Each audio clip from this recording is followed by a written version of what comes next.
Live. Welcome to Movie Crap Live. How's it going? Whoa. Was that really loud at first? I'm sorry, I just noticed. Is everyone okay? Everyone's okay. Was it really loud? To Movie Crap Live. How's it going? Whoa. Was that really loud at first? I'm sorry, I just noticed. Maybe it wasn't. Maybe my audio's hooked up weird. Anyway, hello everyone. How's it going? Super Dusky, Jordan Slafalo, Pup, Cornbread. Thank you for reminding me. I'm posting them both right now. Having a blue sky and a Twitter makes Oscar tweeting or blue skying confusing. I'll say that. Anyway, hello everyone. How's it going? Oh, sorry. You can hear me there. Sinner. The sound is. I wonder. I'm gonna check one thing real quick. But how is everyone doing? Hold on, let me see.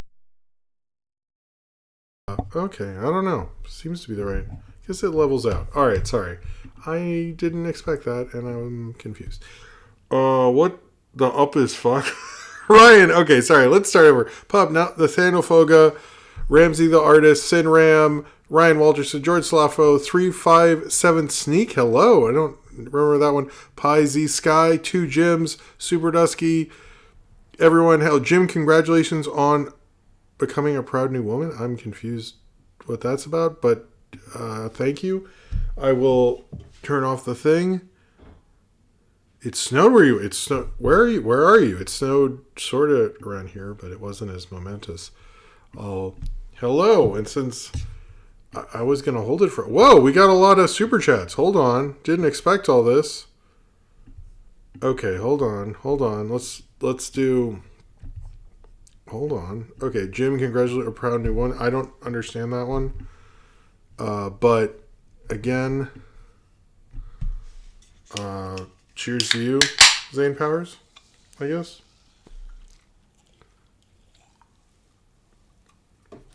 Oh, sorry. It was the Alani, that cornbread, of course.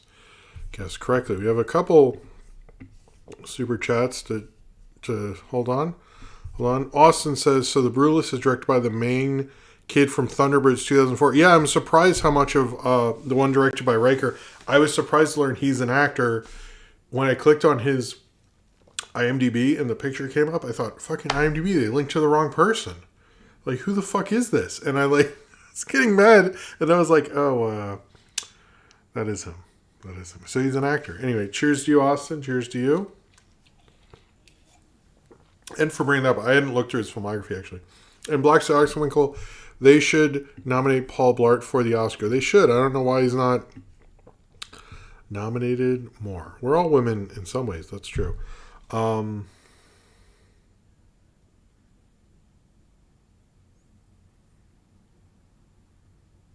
Oh, that's confusing the parts. Anyway, cheers to you, Blacksy Oxwinkle. Thank you for always doing a Paul Blart super chat. That's amazing. Okay.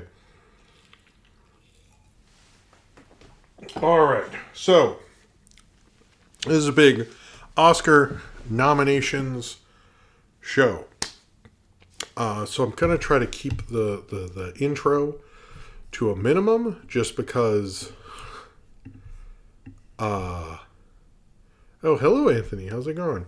Have I classic Cameron? Hello, everyone who's here. Thank you all for being here. Because there's a lot to go through with the nominations, and I want to do news, and I'm actually going to review a short. The only short I could find. We'll talk a little bit about Matt later. So I'm just going to go over the order of the show, tell you a few things that's happened in the past week, and then we'll get onto it. Basically, I'm going to do the overall reactions at the beginning, after, the Patreon part. And then I'll do the news. I might take a break, then do the nominations breakdown where I go through every category. So if at the first part you're like, he didn't talk about this, I will. I'm literally going to go through everything. Literally. It's something I've done with this channel forever. It's sort of just become part of Movie Crap Live now, but I'm literally going to go through everything. So if you're ever like, you didn't mention that, I will go through it. And then the I Am Not a Robot short, and then we'll do questions. I am actually going to do the timestamps finally. Hello, Elwood. DD, after this, because I know if you want to see certain parts and not see others, it'll just be broad, like reaction, breakdown, stuff like that. Yes, this might run long. I know I say that so much.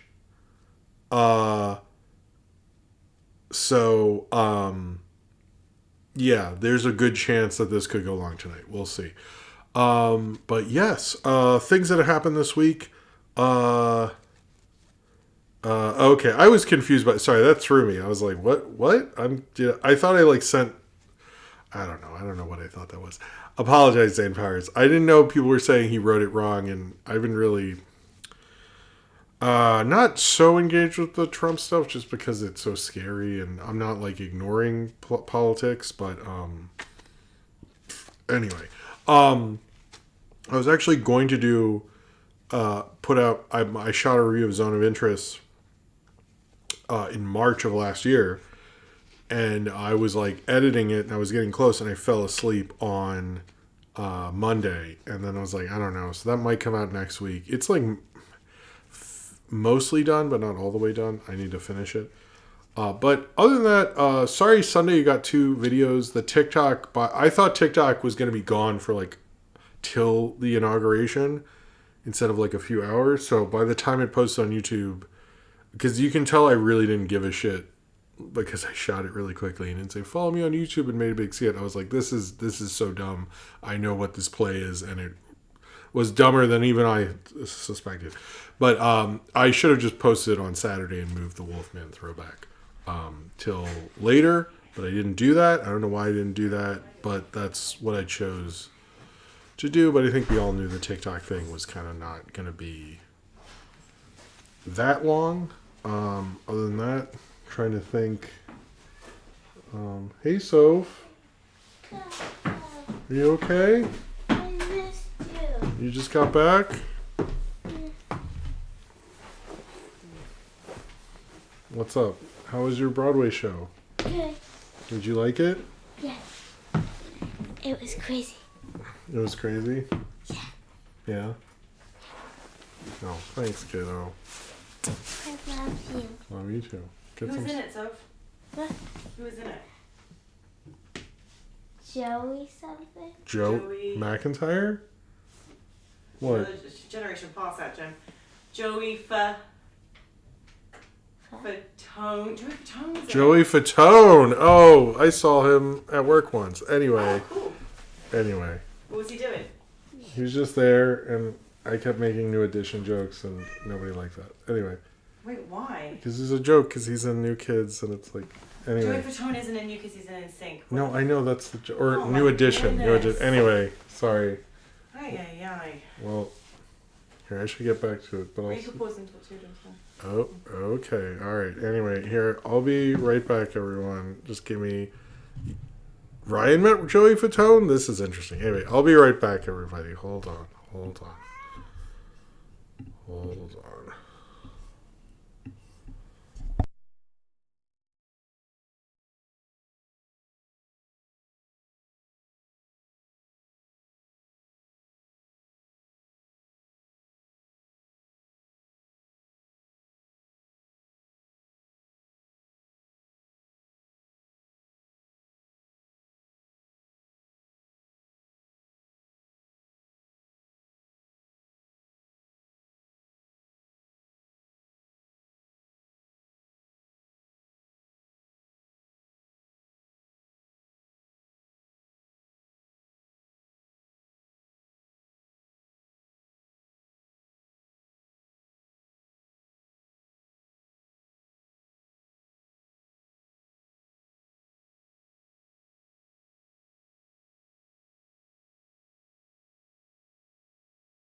Okay, hello everybody.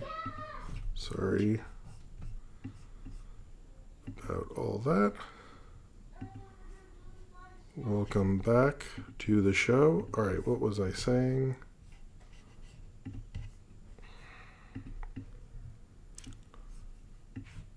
Okay, all right. So, where were we? Yes, not too much. I'll just talk about the videos so we can. We're already running a bit late, so yeah. They saw and Juliet tonight, and I thought anyway. No, I made this joke that when Joey Fatone came to the place I work, that I kept joking with people and mentioning New Edition songs, and everyone would go. Everyone else who worked with me was like, "Please stop doing that." Because it annoyed them. I didn't say it to Joey Fatone, but everyone thought it was funny, angry funny. Anyway, oh, hello Embla D. How's it going? All right, so sorry about the wait there. I'll just talk about there's not too much that happened, but yeah, sorry, it was like been so cold up here. It was like hard to shoot stuff because by the end of the day, I kind of just want to go to sleep and all that. But so I didn't get to do as much as I wanted to. But I think this weekend will be a little easier.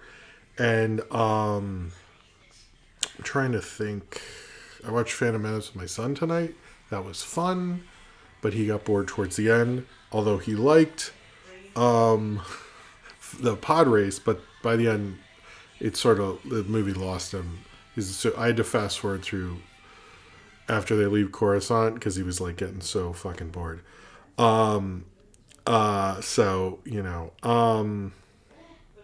Okay, sorry, Sinram. They're just watching stuff on TV. Anyway. Yeah, I can't think of much else. The throwback was Selma on Monday because, it was Martin Luther King Day. And on, I think, Saturday, the other throwback will be Contagion because Steven Soderbergh is back with Presence. He's going to have 2 movies this year. So then I'm going to have my various Soderbergh things will be between that one and that one. And I thought Contagion's sort of a little more known and is from a long time ago. I don't know. I was like, maybe Kimmy, but maybe I'll do Kimmy for the Black Book, Black Box, whatever, Black Bag. That's coming out later. So I might do other Soderbergh thing, plug, or not plug, it hasn't happened yet, but we'll see. They'll be spread out between the 2 because there's 2 in the beginning of the year, which is awesome. I love Soderbergh. Other stuff, I can't think of anything else. I hope you like the David Lynch. Oh, I've been rewatching Twin Peaks, and it's very weird and good, and it reminded me of watching it as a kid. I think that was really cool. Anyway. Let's just do the Patreon Discord and get into this because that's what you're here for. Sorry about the opening part there. All right. Okay. So this and everything I do is supported by you, the fans, either through my Patreon, which is link in the description, or I did that wrong. Okay, let's start over.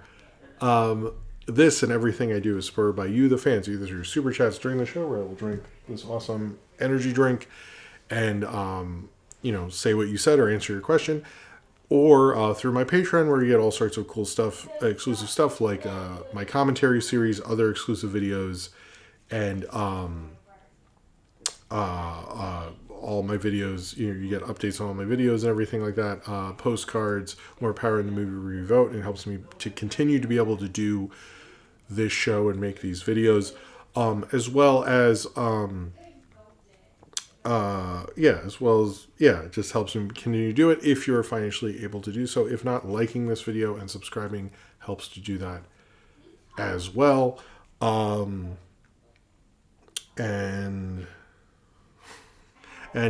if you can, it would be very appreciated. But if not, just watching it is appreciated. Just liking, just subscribing, anything you can do, I appreciate you doing so. I appreciate you being here. Also, if you love the community here and in the chat, and you guys have been very patient, sorry about the intro thing, you can join the Discord, which has a great community. They have General, they have the licensed playing card channel, and they have movie watches every weekend. I'm not sure what they're doing this weekend, but they're doing a lot of different really cool ones, and they it's a great community. Oh, they're doing Dragon Ball Evolution. That sounds hilarious. All sorts of cool things like that. And I think it's a really wonderful Discord. It's the Discord that I am most active in. That's really great. You can follow me on TikTok, which is back, whatever, Instagram, Tumblr, Facebook. It's all linked below. Twitter, Blue Sky. Yeah. That is the one thing I will say about this Oscar nominations is having, it used to be you could just tweet stuff, but now you're on Blue Sky, and I did often lose track of like what was on what, and like it was really just like I was like this fucking sucks. This is worse. So hopefully like one dies. I don't know which one, but it is epically confusing. I'm not sure how I'm going to do the actual Oscars with both. Maybe I'll just stick to one, and that's probably what I should have done. Anyway. All right, so where is my script there? Okay. So the Oscars, the nominations, came out today for the 97th Academy Awards. I mean, soon we are going to have the 100th Academy Awards, which is going to be weird. But the big nominee was Emilia Perez with 13 nominations, which is a lot. Coming up right after that, we have Wiccan the Brutalist with 10 nominations. Emilia Perez is now the most nominated non-English language film with 13. This takes away from the previous holders, which was Roma and Crouching Tiger, Hidden Dragon, which both had 10 however long ago. This, as well as other things, multiple nominees like A Complete Unknown and Conclave getting 8, Honor getting 6, Dune Part 2 and The Substance getting 5, and the only one that not really nominated for any big technical ones that got a lot was Nosferatu with 4. Two animated films actually got a few nominations outside of Best Animated Feature, those being The Wild Robot with 3 for Best Sound, Score, and Animated Feature, and Flow, which did a similar thing that Bug did, or I guess that happens sort of regularly, where it got Best Animated and Best International Film. This was, I didn't think Emilia Perez would get as much as it got, and yeah, I haven't seen this movie. I have not heard good things about it. It's telling that the GLAAD nominations came out and it was not nominated. Everyone has their own personal theories, and if you look at write-ups, everyone's like, "Oh, it's a fuck you to Trump." It's their men, they're trying to do, stand up for gay rights and trans rights and stuff, which is odd because it seems like no one who's gay or trans likes this movie at all. I haven't seen it, so I can't really say, but I think, first off, I don't like this, like, this is what the Oscar voters think, because you got a quote from 2 people.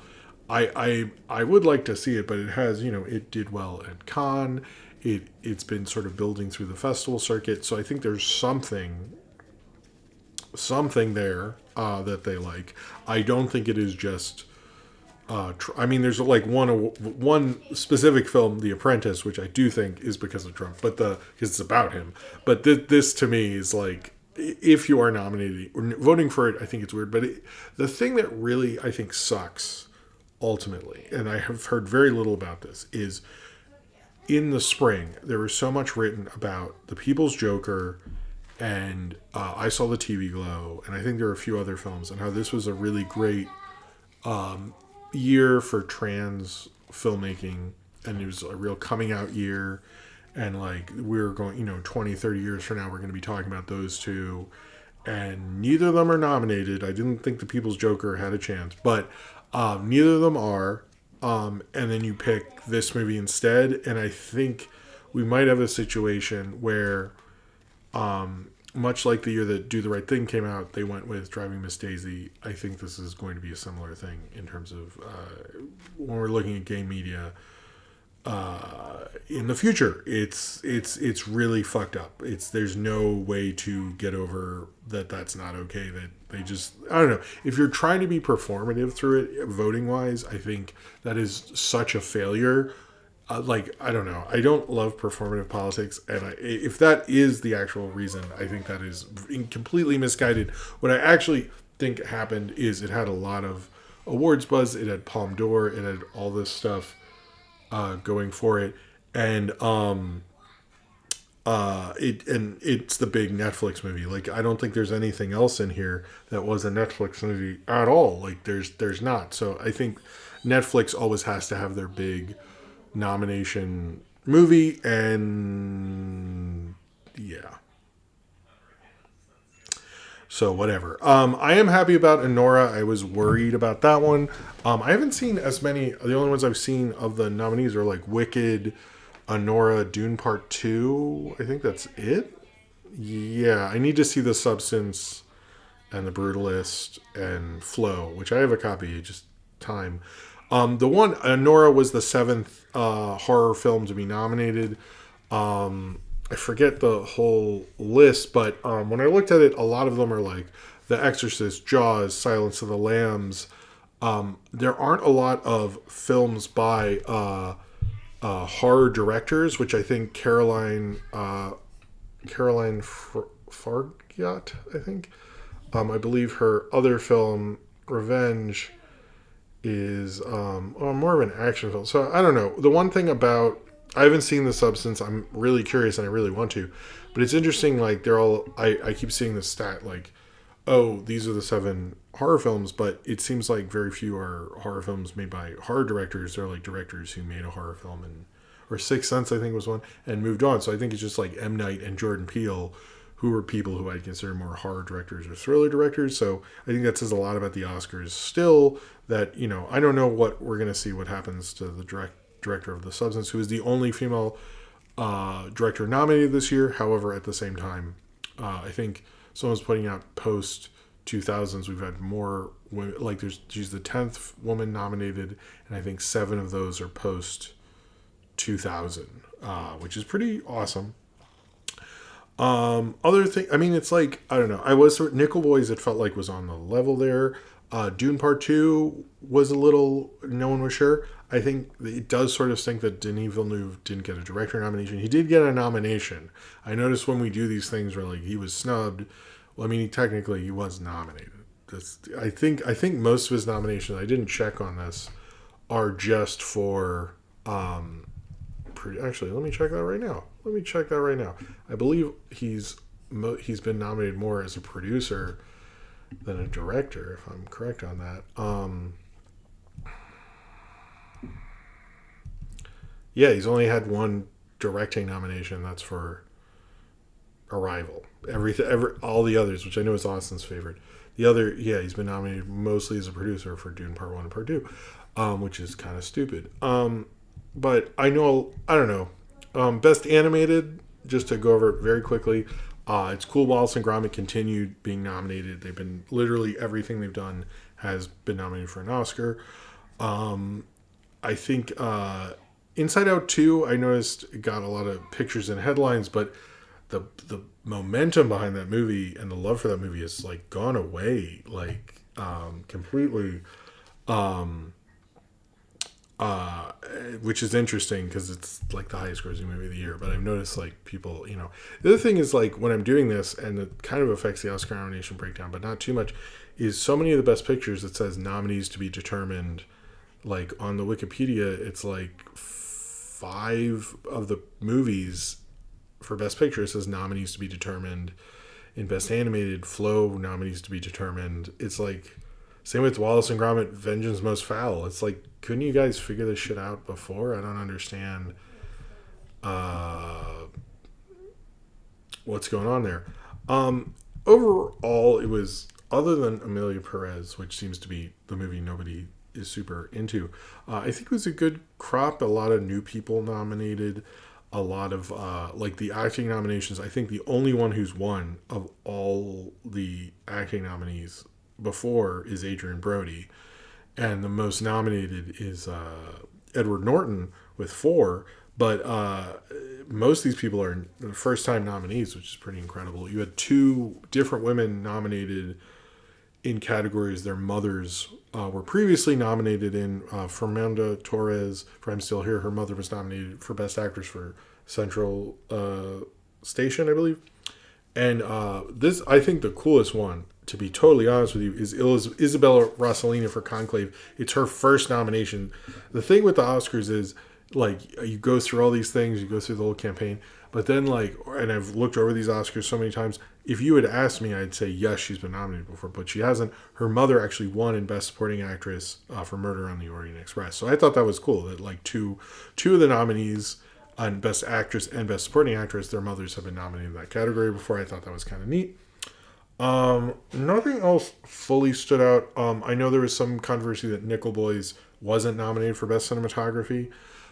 Typically, the Academy is not super good at nominating cinematography if there's a theory behind it. They just go for picture is pretty or looks neat. They don't really, like, if there's like a cinematic theory behind your cinematography, they could give a fuck. And that's just always, like, The Lighthouse getting in was kind of a shock. But I was also surprised Wild Robot got a Best Sound, because that's a weirder sound thing than the other ones. It's like, you know, pretty typical, like, you know, a biopic, a big blockbuster, like that's what they usually do. So other than that, I don't like just being overall about it. I was kind of like mostly okay with it. I think you know, two people from Succession getting nominated in the same category was interesting. I think I was surprised Challengers didn't get a Best Score. I thought that was kind of short-sighted. I think that was stupid. A lot of people seem to think Denzel Washington would get nominated for Best Supporting Actor. I think it's just because he's Denzel Washington, and he does get nominated for, like he gets nominated a lot. It happens quite frequently, so I understand thinking that, but that didn't happen. As well as Nicole Kidman for Baby Girl, Angelina Jolie for her opera singer movie that, like, never really took off. But I think Netflix had more faith in that, but then they went for Amelia Perez, so whatever. I think, and Timothée Chalamet, if he wins for Bob Dylan, he'd be the second person to win for playing a Oscar winner, because Bob Dylan won an Oscar for a song in Wonder Boys. The only other thing, I mean, I don't know, Netflix got the most, but apparently Universal is sort of split because Focus Features got more than Universal, because Universal had Wicked, but Focus Features had, did they have Conclave? And, like, I don't know, it's confusing. So because of that weird distinction, I think Universal we're going to be talking more about. It's just they don't get the Warner Brothers headlines or the Disney, like I said last week. So I do think Universal is becoming much more of a prestige studio than anyone's letting on. But Netflix got, you know, the most overall. I was trying to, you know, I normally do a bunch of the reviews of the shorts. And I could only find one, so that is why I Am Not a Robot, or I Am a what? Jesus, is the one I'm reviewing, because I could find two of the live actions, and that seemed to be the better. I thought you guys would dig that one maybe more, but I'm Not a Robot, sorry, that one. But they really don't make them available. When I asked on Twitter, Jared Weiss, who is a longtime friend of the channel and comments and all this stuff, you can look back in the early days, and he was there. He said it was a distributor thing, not the actual Academy. Still, I would like to see them. I might try to do it, but I usually like to do separate reviews, and I don't know. The logistics of that gets harder because they don't put out those things till, like, right before the Oscars. So I don't really understand why the shorts are done that way. It really annoys me.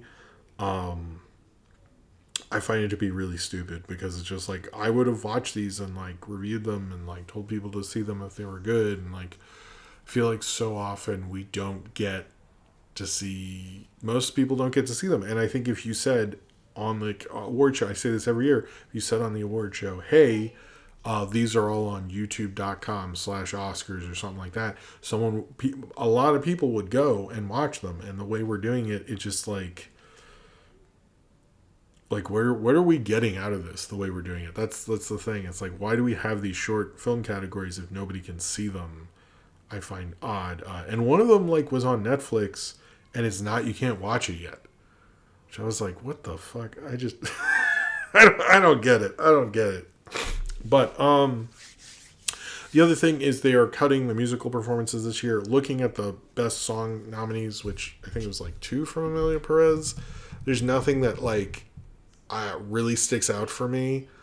So I'm not like super bummed based on these nominees, but at the same time, I'm also like, I don't know. They say it's going to be for the wildfires, but I'm also like, I don't really understand. Like, that seems to be a lot about the wildfires, and I don't know. Part of me thinks like do a telethon presented by the Academy and then just do a segment, but like keep going to it. I'm curious like what their idea is. I'm more questioning it because like I don't know, like what is the plan ultimately? So I think that's everything. Sorry, I think that's everything. If you guys have anything you want to say, send a super chat or talk about it in the show, especially like what you wanted,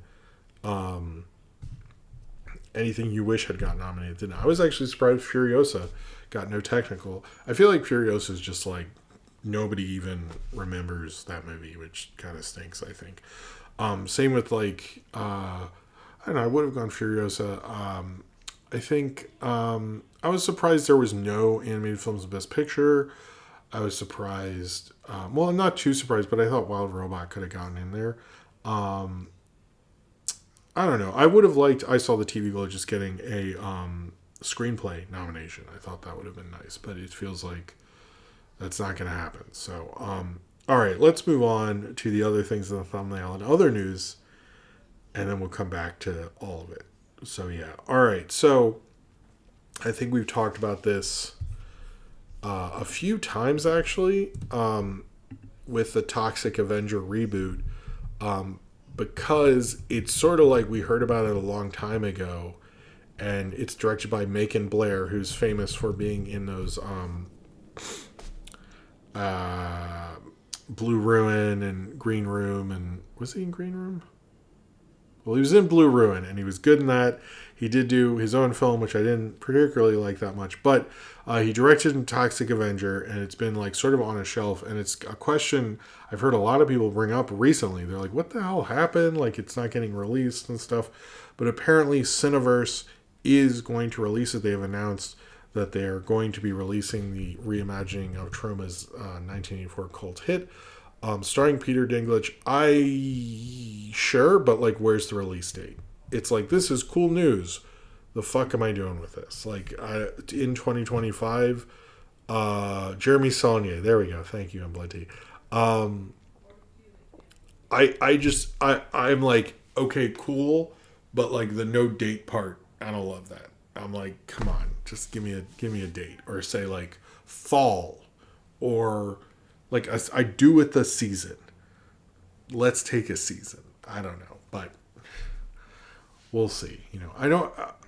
Ryan says they want that Terrifier money, which is like interesting. I sort of agree about that if it is as violent as they say, but I know the Terrifier people are trying to get a Silent Night, Deadly Night.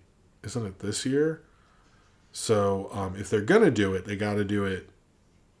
I would say not when that's happening, because that's the actual Terrifier people. But we'll see. I haven't heard much about that, so maybe that won't happen. In other news, Sonic. I definitely put the Sonic date on there, and this Sonic's coming out in. Hold on, Sonic 4. Sorry about that. For release date. I looked up release date. It said October 7th, 2010. Because it's a video game. The release date for Sonic the Hedgehog 4 is going to be the spring of 2027, March 19th, 2027, which is around the same month as the next Godzilla and Kong. So it's going to be an awesome. Expect to take my kids to the theater a lot around then, actually. I'm a little Sorry, I did put it in there, but I guess it didn't save. I don't know. I'm excited. It's not super far off. I mean, technically, it's like we're almost 2 years from it. I think I'm a little surprised they didn't go for a Christmas release date. I don't know if like they're worried about dealing with Avatar and like other family films, but I thought that worked out for them. I'm a little surprised they're going back to the old release date, but maybe Sony doesn't want to deal with, or Paramount doesn't want to try to do that again. Maybe it was hard. So we'll see about that. Supergirl is scheduled for June 2026. You're right. But I'm excited to go with the kids again. I'm curious who they'll get. I'm curious what they're going to do with the new characters and stuff like that. But we'll see. I know Ryan has a good casting for Sonic 4, which I agree with. Okay. Sorry if I'm worried about time and all that.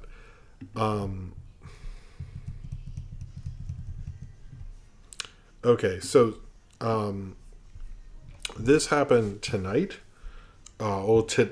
Yesterday actually, but I don't think anyone. Ryan actually told me about this. I didn't know about this. So South Park, and if you want an update on their streaming lawsuit with Warner Brothers Discovery, there was a ruling clearing the way for the trial. Basically, this is because Paramount.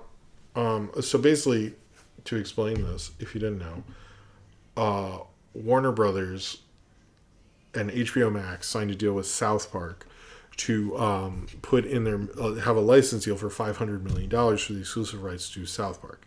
However, after that happened, Trey Parker and Matt Stone did this thing where they'd go, "Oh, here's an exclusive," the movie or the special thing would go on Paramount Plus because that was not part of the license deal with Max. And Max went, "Wait, what? You're making content for another streaming service, and we paid you $500 million.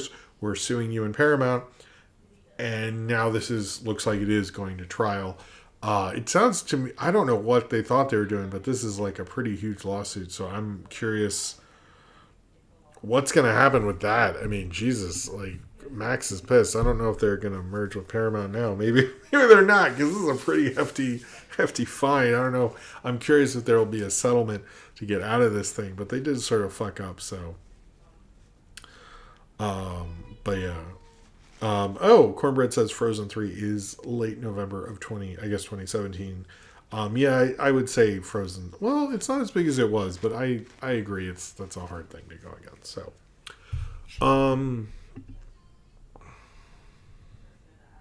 all right. So now we're going to talk about the Razzies. I know everyone's favorite film or award show that's not the Oscars, I guess, is the Razzies. I don't love the Razzies. I think they mostly stink at being bad. I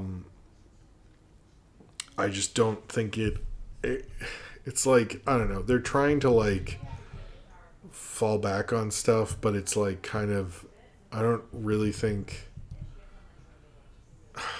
I don't know. It's like so stupid, and it really could be funny. I don't know. I was thinking the only way to do the Razzies is like have the same nominees, but like my idea was like you'd have a big dude with a sub eating a sub and revealing the winners, but then he would like have a problem with the most random ass movie like Den of Thieves, Pantera, and they don't play Panama by Van Halen or something, and that's like his whole bit, and he like keeps like that weird guy from work who's like obsessed with like the most inconsequential movie, and you're like, yeah, I guess that's like a thing. I don't know, but I honestly think you couldn't. I don't know. I think the problem with the Razzies is there are actual bad movies every year. They don't cover like the movies people actually think are bad. Like you put Madam Web, sure, but like I feel like the Mystery Science Theater ones they would never nominate. And like that would actually be fun to have it's like how come The Room and Tommy Wiseau has no Grammy nominations? How come what's his name? That guy I don't know. Anyway, so many like bad who are like bad movie directors but aren't like famous, and they just pick on famous people, and it's like I get it, but like it's not even that interesting. And like I don't know, I was reminded actually the girl in Skeleton Crew was nominated for what was it, Firestarter, and they took away the nomination because it was like too mean. But it was like you get like that's the kind of shit they do. They just pick popular movies. I don't mind that they nominated Mufasa in what? I didn't see that. Anyway, they nominated the only surprise is like they nominated Worst Picture was Borderlands, Joker, Folie à Deux, Madam Web, Megalopolis, and Reagan, which I didn't notice that Reagan got a lot of these. And Worst Director, it's like the same, but they put Jerry Seinfeld on Frosted as Worst Director. Neil Breen, thank you. Like Neil Breen, he should be like sweeping the Razzies every year. Like that's what it should be. It should just be totally bad movies and like one bit. Like Madam Web is definitely the worst. Like Madam Web sucks. I get Madam Web, but like where's Craven in here? You know what I mean? I don't know. I don't mind some of them, but like you should have people who are considered the worst who we don't hear about as much. Like that would be more fun and like make it, you know. Anyway, Derek's exact. This is what I'm saying. It's like make it more fun. Make it like the bad movies that people make fun of, or like the mockbusters and like stuff like that. Like there's a lot of actual bad movies, and they just like give it to like. It just feels like somebody who barely pays attention to movies tells you what you think the worst movies are, and you're pretty sure they haven't seen most of them. So sort of like the Oscars. Worst actor, they have Jack Black for Dear Santa, which Dear Santa was pretty bad, although he wasn't bad in it. Zachary Levi, Dennis Quaid, Jerry Seinfeld. Like, wow, they really didn't like Unfrosted. I'm trying to see if there's Jennifer Lopez for Atlas. I don't even remember that movie. It feels like they're just picking on people. Argyle gets in here a few times. I noticed The Crow did not get Worst Picture, but did get Worst Supporting Actress. Okay. Emma Roberts for Worst Supporting Actress for Madam Web. Why? Like, I don't get it. I mean, the Reagan thing, sure. Worst remake, sequel, or ripoff was The Crow, Joker, Folie à Deux. Craven did get in there. Okay, Mufasa, Rebel Moon 2. Like, nobody remembers this stuff. Like, do something. I don't know. And if they had done Amelia Perez, that would have been fun. That would have been interesting, because then the Oscars, like, there are sometimes people are nominated for like both, and they didn't even do that. Like, they failed tremendously. They really picked on the Megalopolis cast. A lot of people think they did not do Audrey Plaza because of the tragedy with her husband. And they didn't want to get anything like that. Yeah, you're actually, Steve Meiser said, did Red One get snubbed for the Razzies? I think it did. I don't see the Red One in here. Yeah, I don't know. And then they like picking on Ariana DeBose. This just feels like shitty dudes like knocking people down because they can. It's like, okay, I get you got to do Joker or Folie à Deux. I get that, you know. Yeah, okay, Ryan's bringing up that hell. I feel like we could do just like barely trying. You could make a better Razzies, but it's like I don't get like what we're doing here. I don't know. I feel like there's like so many bad movies around the world, and like I get you have to nominate a big thing, but like I don't know. I do think Audrey Plaza was actually really good in Megalopolis. So I actually kind of wanted her to get a Best Supporting Actress nomination. I you know what I mean? I don't know. But this is like not a good list. It's I mean it's like a Razzies list. It's like, why is Borderlands in here so much? Like, I don't mind Zachary Levi, and like Dear Santa was really bad actually. It might, if I make a worse video, it would be in there, but like it just feels like a lot of this is like, it's like punching down the award show, like, you know, and like the ones they're really obsessed with are like, no, it's like someone who never goes to the theater and just picked like the easy targets, and then like a bunch of Netflix shit. It's like, why is Unfrosted? Like, who remembers Unfrosted? Like, that's like commitment. I don't know. I'm very, as usual, I'm disappointed. What was the thing they said? Jon Voight was nominated for 4 films in 1 year. Oh, for Megalopolis, Reagan, Shadowland, and Strangers? What? We don't know. Okay. And apparently it was because he's in Trump's Hollywood thing, supposedly on the Wikipedia says. I just don't. Ugh, God. Like, I know you can easily join it, and I've thought of doing it to, like, see how they work and stuff, but, like, that is, like, real. I'm, like, just really not interested, and they're so fucking boring and bland. I'm really, like, disappointed in the Razzies, just like, but like Neil Breen should be a multiple Razzie award winning director. Same with like Tommy Wiseau. Didn't he make like a new movie a couple years ago? Like he could have been in there, and like they don't nominate these people. It's like Megalopolis is like I'm not against John Voight or like certain people in there because a lot of people got lost in that who weren't Audrey Plaza, but like it's just to me it just doesn't. I don't know. It's not what I would put on the worst. I don't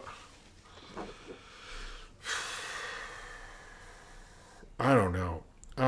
The Razzies need a real redo. It's just they're always disappointing. I don't think. Thing is, like who likes the Razzies? Does anyone like the Razzies? Like, has there ever been one like, oh yeah, they got it? So doesn't Seinfeld at least deserve to be made fun of his empires? Okay, I'll give you that. I don't mind Jerry Seinfeld because he's such a... Yeah. Anyway. Cheers to you, Zane Powers. Thank you for that. Okay, some, like, quick ones. Real quick. So there's this rumor. There keeps being Matrix rumors. It seems like everyone just wants some news on the Matrix. The one that Drew Goddard's working on. I still don't know what Will Smith's deal is with his thing. I think it's most likely I think it's a Super Bowl thing, to be totally honest. I fully expect like him in the Matrix Super Bowl and ha ha ha. Oh, hey, the Westonator's here. How's it going, man? And then we have we hear this Ariana Grande in the Matrix rumor. Almost every major person who does scoops has said that doesn't sound likely, but no one also knows any. They've also admitted like no one knows anything. So like maybe there's a Matrix movie with Will Smith and Ariana Grande. Maybe nobody knows jack shit, and eventually we'll get some bit of casting or release date and all that, but we'll see. Apparently there are 2 Apple Plus like firefighter projects that people keep circling and bringing up. I'm curious if they're going to get canceled and all that stuff. We'll see what's going on, but apparently because of the LA fires and stuff, a lot of firefighter there's been a lot of discussion over firefighter films. And we'll see what happens with those. But apparently a lot of those are like heavily delayed. And there's been a lot of talk of like maybe there should be more historic firefighters, all that. We'll see. And then finally, Joel McHale has been cast as Neve Campbell's husband in the new Scream movie. I think that's cool. He was in It's a Wonderful Knife. I thought he was decent in that. I think he kind of works for this. I'm super curious what this Scream movie is going to be. Part of me doesn't want to see it because of the whole how this one came to be. But I think that would kind of work out, at least casting-wise. All right. Let's talk about the Brutalist and the AI backlash thing and like the whole story with it, because it sort of highlights a scarier, creepier, shittier thing that is not great. So it kind of came originally from like some lesser known entertainment sites. That's typically not great, not because I like worship at Variety and Hollywood Reporter and Deadline and stuff. It's because they have a system in that they have to call 3 people and like verify their source, and they vetted this source and like they know what they're doing. And the smaller ones just go like, I got info, and it'll be like, you know, just like going crazy. And it like sometimes they're right, but like this, it seemed off the whole time. So I was kind of like, if you saw me tweeting or blue skying or whatever, I was constantly like a little apprehensive. And I was right, because the original story was that the Brutalist used AI in 2 places. One that did turn out to be true was on the Hungarian accents to sweeten them up. And then the other was for like pictures of the who Adrian Brody plays as like his architecture and stuff like that. Because the production designer or something likes to use AI and is into like AI stuff when they're developing things, but then has an illustrator basically do what they want, which is a little like, it sounds like I'd like to see like what the AI thing and stuff. But anyway, that's apparently not really true. The director came out and cleared it up on Monday. He did let it kind of like spin around. Oops, sorry about that. Film Twitter or Film Sky or whatever the fuck for a few days. But then mentioned that it was only there for the accents to make them sound, because it's a hard language and all that stuff. Here's the thing.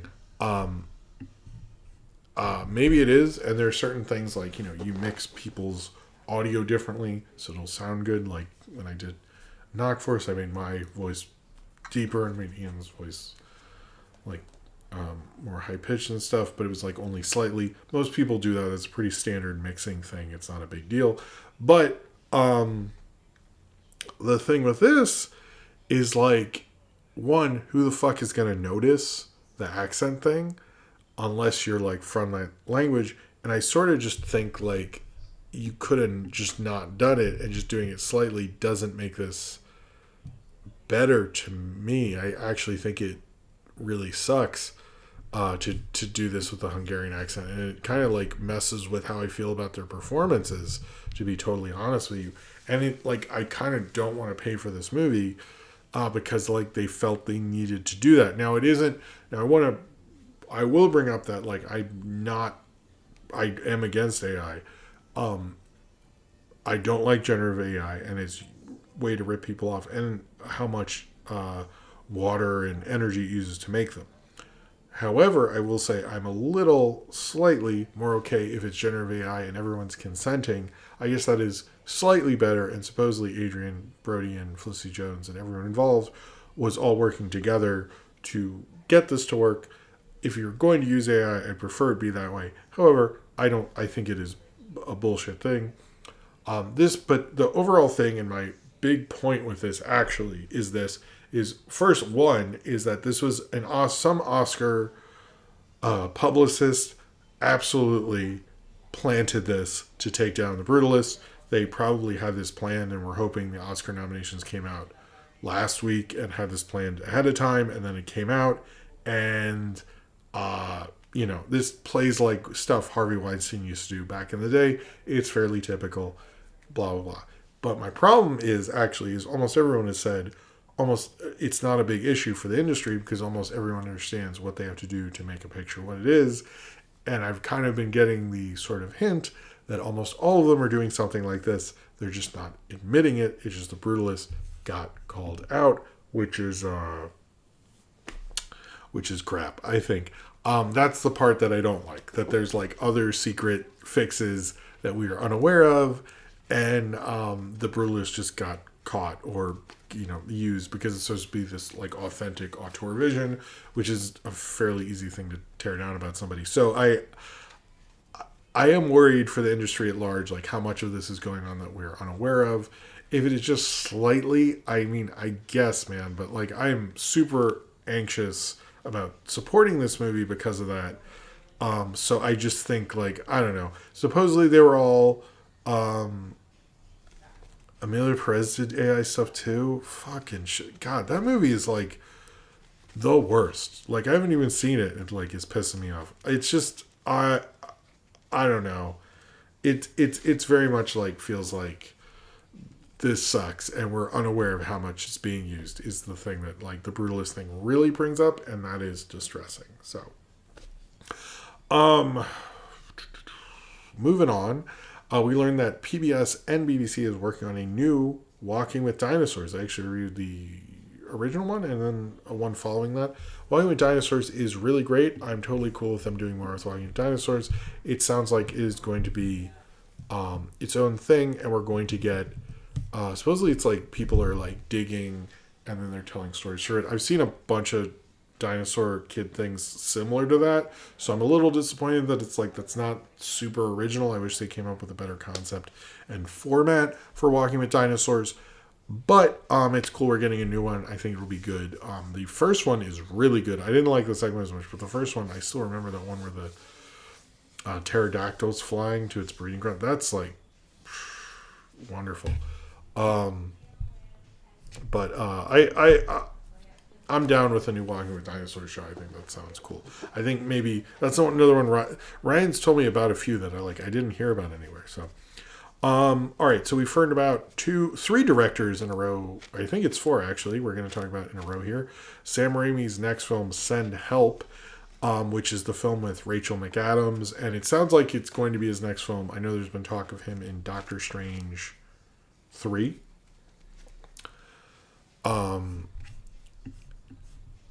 And we'll see about we'll see when that happens. But this sounds like it is coming back. Kenneth Branagh's back. He was a good narrator. I like him as a narrator. Anyway, Dylan O'Brien was cast against her. The film. This is the first real plot summary at all we've gotten from the next Sam Raimi film. It is a survival horror thriller about 2 colleagues who become stranded on a deserted island, the only survivors of a plane crash. On the island, they must overcome past grievances and work together to survive, but ultimately it's a battle of wills and wits to make it out alive. I think Dylan O'Brien has been... I saw him in the Maze Runner films. I don't know if Will's here, but if he was, he would... I think he watched it recently. I know he's into those. I like the first. I didn't see the third one, unfortunately, but I've seen the first 2. And I like Dylan O'Brien. I thought he was going to become a bigger thing. I think this would actually be a good showcase for him. Rachel McAdams as well. I think it'll be cool for her. She obviously worked with Wes Craven. Now she worked with Sam Raimi. I'd like Sam Raimi to make like a horror thriller thing again. So it sounds really cool. I'm cool. I'm glad. I it's like one of those cats. I'm like, oh, he can come back. We can see her more. We can see Sam Raimi. It's like we're getting everybody. So that's kind of neat. We learned that Greta Gerwig and we... hello. Wessonator. If the VFX nominees were up to me, I would have swapped Alien and Dune for Gladiator and Godzilla vs. Kong. That way, each nominee would have a CGI monkey. Oh, there was a CGI monkey in Gladiator? I didn't know that, but that's cool. I like that, Wessonator. Wessonator, you gave... I think there was a comment you left or something. There's some reason I thought you were cool, and I forget what it was this past week, but everyone should follow him on TikTok, because I like his TikTok. Anyway, cheers to you, Wessonator. You're cool.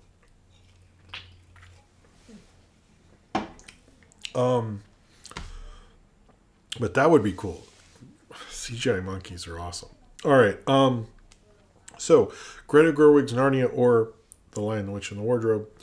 She's been sort of fighting to get it some sort of theatrical release and deal with Netflix and IMAX, and she has an IMAX deal for this. Supposedly, it's going to exclusively play in IMAX around Thanksgiving, and then it's like 2020. It's like a while for now. I don't know why she's doing this. Lion, the Witch, and the Wardrobe. 2026. Okay, so next year. It's supposed to open on Thanksgiving Day, 2026, and then it will premiere on Netflix at Christmas. So it'll be like, it'll control the holiday season. And it's rare because IMAX screens, like you're taking away IMAX during Thanksgiving, which is still a huge holiday, but I'm assuming Lion, the Witch, and the Wardrobe will be a big deal. I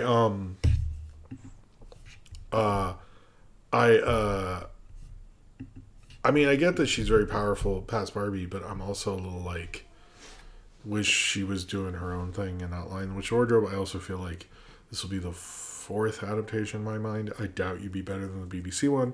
I doubt you'll be better than the animated one. I feel like she'll do better than the 2005 one, which I don't like. But, or will it be better than the Chronic of Narnia? I doubt it. I think it was cool that she got this and had to, really deal, have a lot of like huge meetings and deals to get this done, and good for her. But I am a little like underwhelmed by the whole idea of like doing Lion, the Witch, and the Wardrobe. I'm just like, I don't know. Just please don't make the Lord of the Rings Narnia movies like those last ones were like. I don't like those. I don't know. At a certain point, I will, when those come out, maybe I'll review each of the Lion, the Witch, and Wardrobes, because they were a big deal for me as a kid. But to me, the BBC one might be the best. And the animated one was cool. Anyway. So we have learned post David Lynch's passing that Netflix has said they were working with David Lynch on a new show.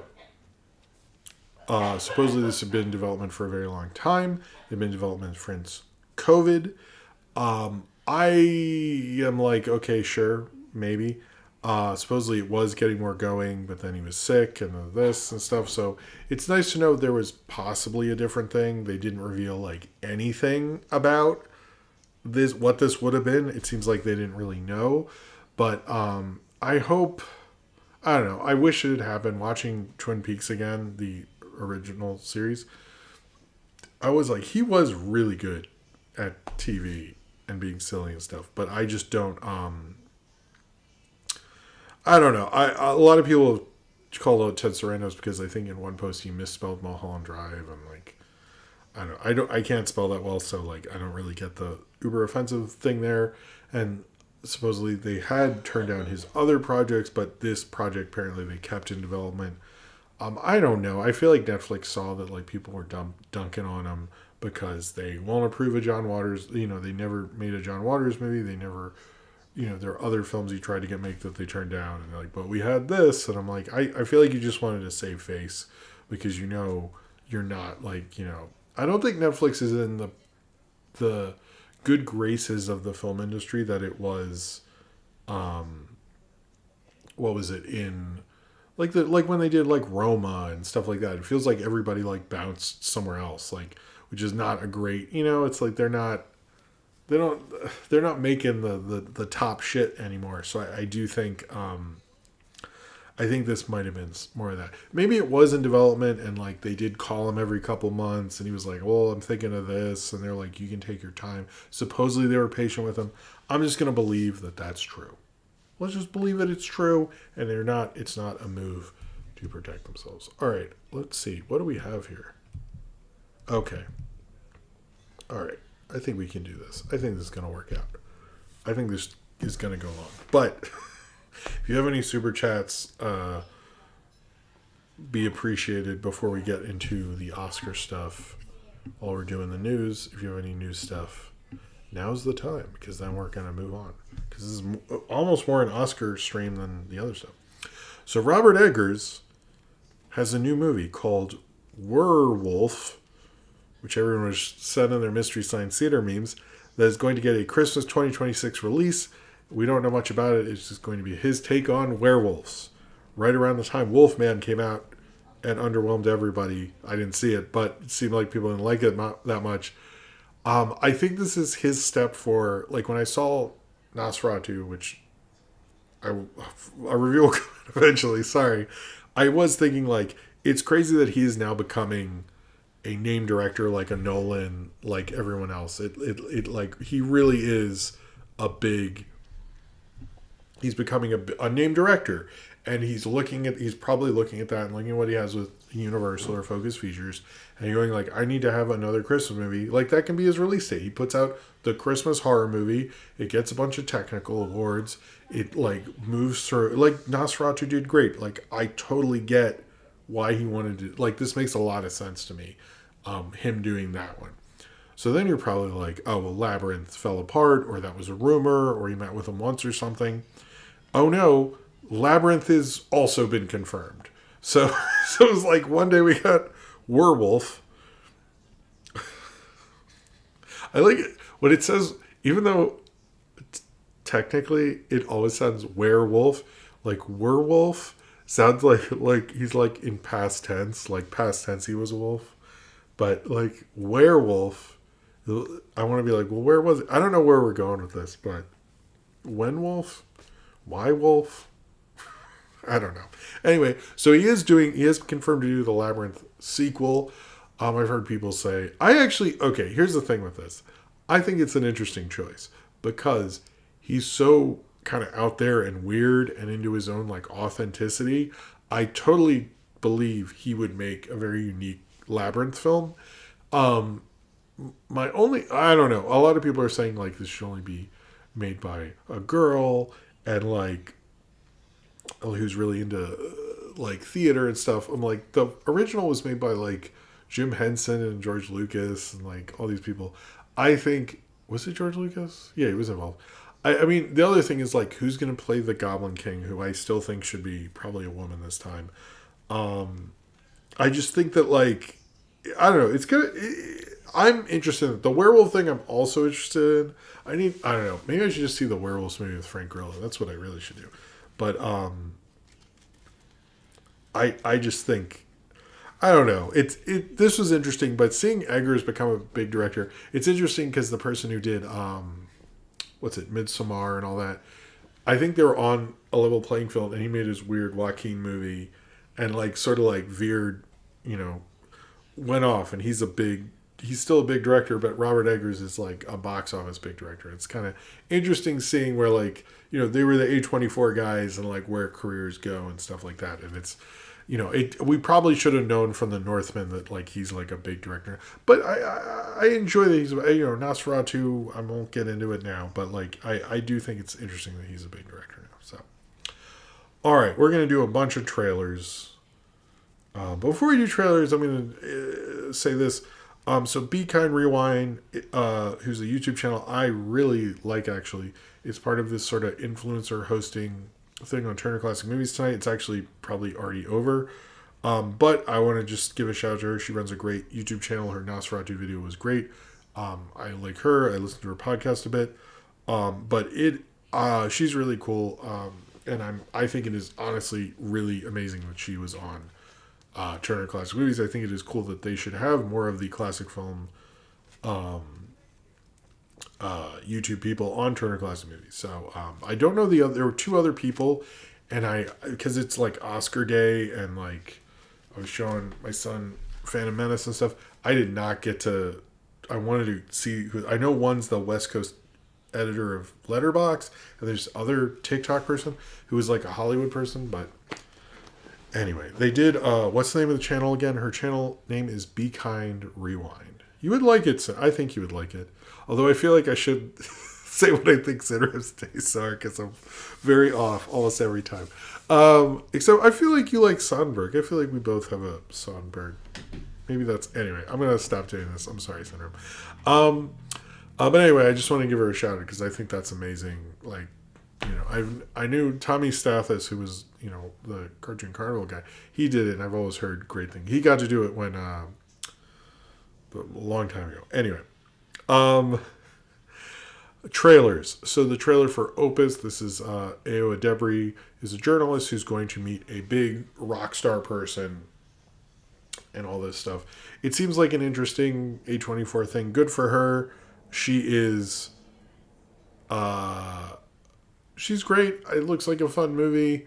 I don't know. I mean, it's sort of, to me, it's like, okay, the thing with this is like the rock star part, and I guess he's supposed to be a Prince type person, is like, I think it's like a cool idea, but like, it would probably be cooler if, you made a movie like this, and you're just like waiting in their huge complex, and it's just like this weird complex, and you walk around it. But like them making it out to be this thing, because almost every story you hear about, like, I met Michael Jackson or I met Prince and stuff, it's like them waiting in a room for 3 hours. Like, I don't know. That was like my one thing there, but it seemed fine. We got another trailer for In How to Train Your Dragon. A lot of people pointed this out, and I think it got forgotten, that the dragon designs are weird, because we know that Toothless is choiceless. Please, Jim, it's Soderbergh, not Soderbergh. It's Soderbergh, not Soderbergh. No, it's not Levioso. It's Leviosa. What are you talking about? Please, Jim. It's Soderbergh, not Soderbergh. Soderbergh. Okay, you learn something new every day. Cheers to you. Sorry, I'm not good at Soderbergh. I have to film a thing with that, so I'm actually glad we did this before, Sandra. Thank you.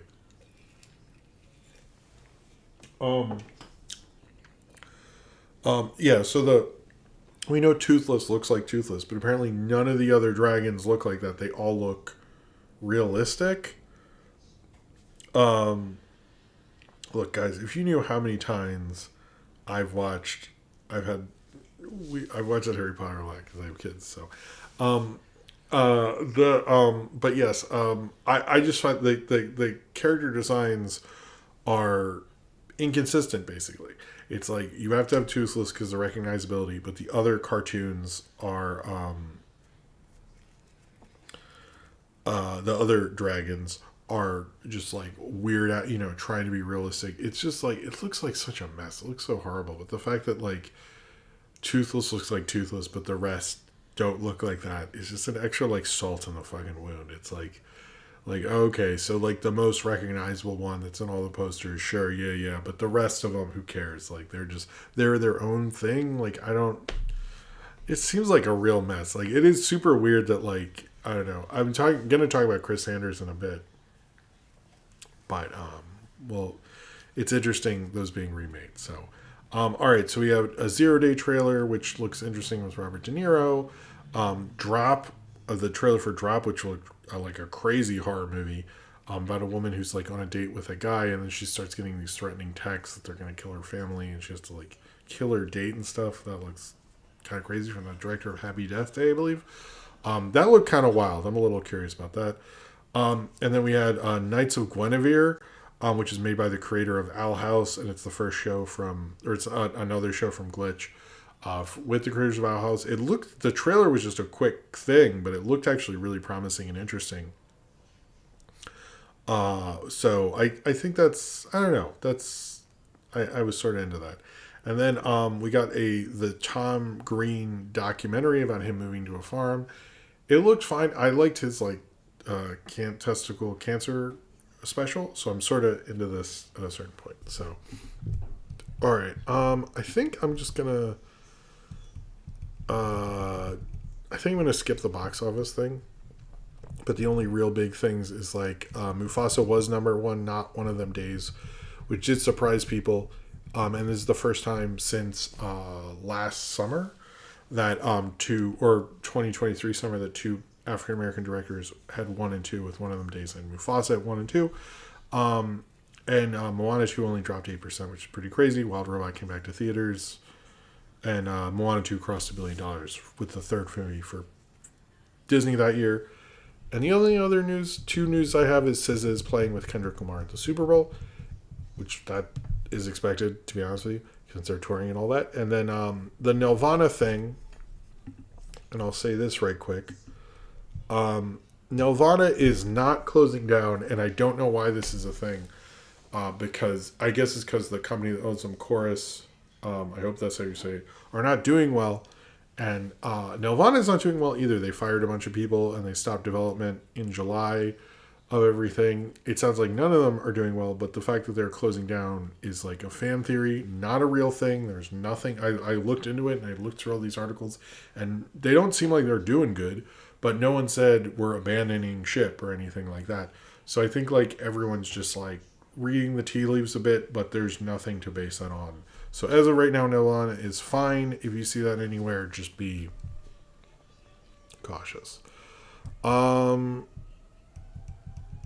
Okay. Oh, and the other box office thing is this is the first top 10 since 2019 where every film has made over $200 million domestically, which is great. That's good. The box office is healing. All right. So here's what we're going to do. I'm going to go to the bathroom. Going to take a quick break. We're going to do the Oscar nominations breakdown. I might be a little quick just because we're running out of time. If anyone wants to do a super chat, now is the time. Carry On and Dropped are different but similar to Nathanophobia. That is a good call out there. But yeah, I don't know. I think we have like 40 minutes, but we'll see. But I'm going to go through every Oscar category except for the shorts because I can't really talk about them. And we'll talk about all of that when I get back, and then we'll do the robot thing also. So I'll be right back real quick, and then we'll go through all of that. Okay. Let me switch over. Hold on.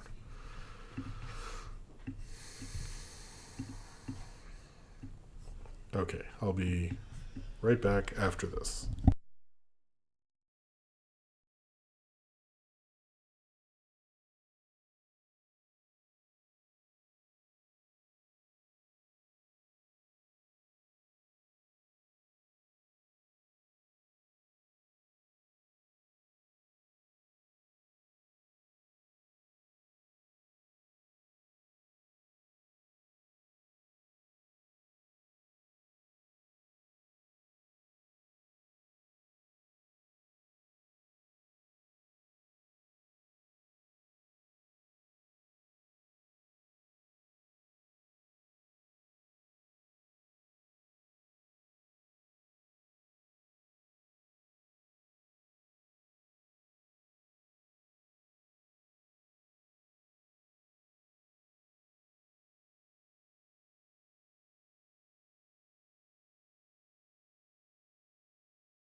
Okay. We are back. Hello? How's it going? Where are we? Wait, where's the... Oh. I'm glad people are... Hey, Austin, how's it going? How are you doing today? Alright. So... I guess we'll just break down everything. I'll just keep going. I hope to not go too long, but we'll see.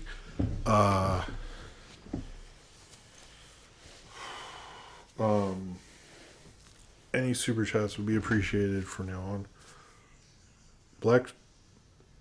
The Black Phone 2 is wrapped? Okay, cool. And let's go through this. So, I'm going to start with, I usually just go through, like, other, like, who's been nominated before, things of that nature, and I'll go through Best Animated Feature first, because I feel like that's probably what most of y'all want to hear about first. So, Best Animated Feature Film, we had, okay, where are you now? We had 5 nominees, those being Flow, Inside Out, Memoirs of a Snail, Wallace and Gromit, Vengeance Most Foul, and The Wild Robot. The bigger thing here, the biggest sort of news, Wild Robot, obviously, because of the most nominations, but it's Chris Sanders, actually. Chris Sanders, who I think is going to have a crazy year this year.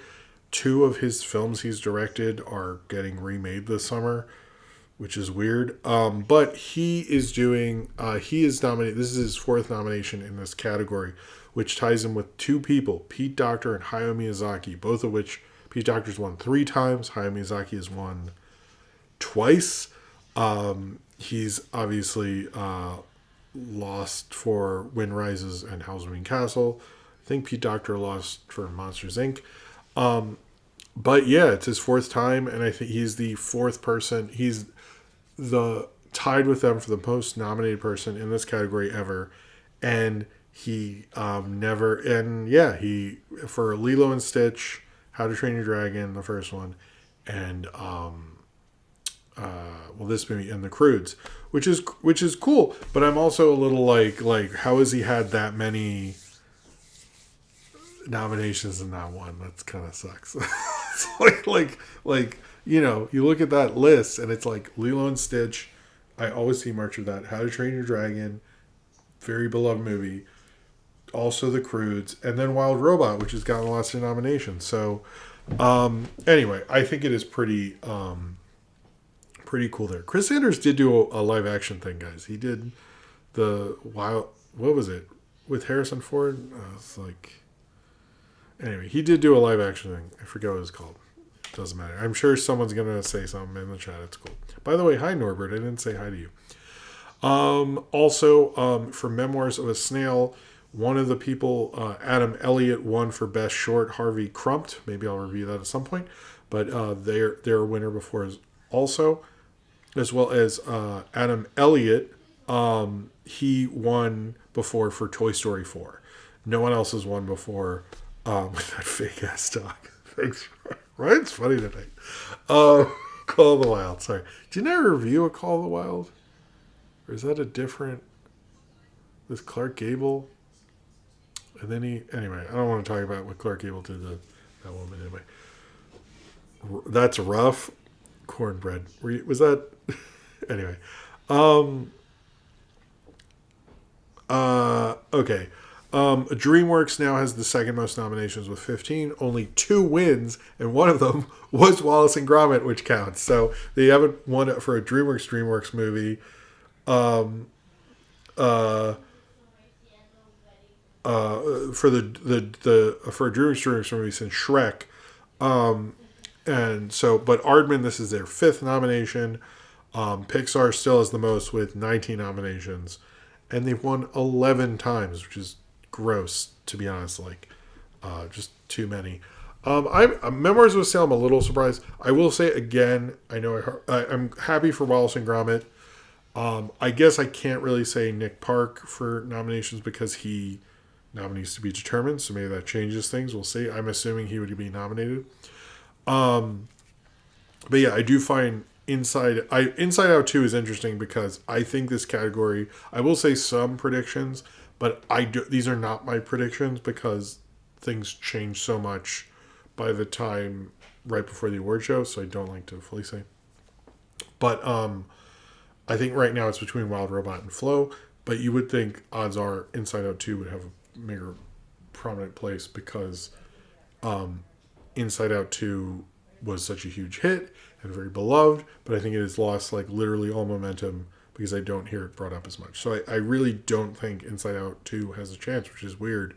I really think it's between Flow and The Wild Robot. I think Wallace and Gromit has a bit of a chance because the Academy's always liked Wallace and Gromit, and I did like Vengeance Most Foul. I'll review eventually. Yeah, and the only one I haven't seen Flow and Memoirs of a Snail, so I hope to see it eventually. Moving on, next category. I kind of just picked the categories at random. So, best visual effects. So this one I think is an interesting one, but I think one of the things about it that I don't fully know if this is true, but I sort of suspect that it helped. So in this we have Alien Romulus, Better Man, which got its only nomination here, Dune Part 2, King of the Planet of the Apes, and Wicked. I sort of think King of the Planet of the Apes was nominated, was helped possibly, and this is my own theory, I have nothing to back this up, because they had that Blu-ray where you could see the unspecial effects cut of it. And it was fairly promoted and shown what they did with those special effects. And I'm curious if, like, let's say they let that cut be sent to Academy voters, if that helps King of the Planet of the Apes. But it's its only nomination. That and Better Man and Alien Romulus are only nominated in this category. I think most likely it'd probably be Dune Part 2 or Wicked. But I think the idea that King of the Planet of the Apes had that special cut has helped movies before, like Beauty and the Beast with Best Picture, for example. But I don't know. A Planet of the Apes movie, by the way, of the new ilk, has never won Best Visual Effects, which I also think could help that movie, whereas Alien and Dune have. So I'm a little like, I think the King of the Planet of the Apes, which is also a good movie. I like King of the I shot a review. I didn't edit it yet or nothing, but I think I don't think Rise was Wes and Ada. I don't think Rise was nominated, but the fact that, I don't know, I hope King of the Planet of the Apes sort of wins. I don't see, usually there's a lot of like repeat people, and I didn't see that this year. I'm hoping, I kind of just want King of the Planet of the Apes because it's always been fairly consistent. I thought if we're doing monkeys versus monkeys, of the monkeys in the special effects between Wicked, Better Man, and King of the Planet of the Apes, I think if I'm going to rank CG monkeys, I would do King of the Planet of the Apes first, Better Man, and then Wicked. Because I would do it that way. Anyway, not that anyone knows that. I think it's probably either Dune Part 2 or Wicked. We'll see there. Gladiator 2 did get a nomination. I missed that. I'm sorry about that. I don't understand how none of them have won. I don't get. I would have given it to Dawn, but I forget what won over it. Maybe I don't know. Okay, so for some reason I put Best Director here. What we're gonna see is most of the time when I go through these, I check out like, oh, this person's been nominated all these times, and they haven't been nominated since this and stuff. There's not a lot of that going on this year. It's a lot of first-time nominees, and it's something we're seeing for the movie industry is very pro new people coming in, much like how they really want. There's both Variety and Hollywood Reporter wrote like articles, and I think Deadline did too, about how no one. The youngest people who've won Oscars is Adriana DeBose and Jennifer Lawrence, and they're both born in 1990, and no one's won younger than who's been born in the 90s, basically. And they want more younger people and stuff like that. And it does feel like there seems to be a bit of a reset and like wanting new people in and refreshing the industry and stuff, which I think this year reflects. But I think the big one was James Mangold getting his first nomination, which he never got before. Sean Baker, like James Mangold's been around for a while, and he's one you'd think had been nominated before. He hadn't. This is his fourth nomination, first time as director. One of his previous nominations, his first nomination was writing for Logan, actually. But everyone else kind of got several nominations, but during that day, like Caroline Fargyat, I think, got 2 nominations. Sean Baker got 3, including editing. Jokas Ardland from Amelia Perez got 3. Brady Corbett?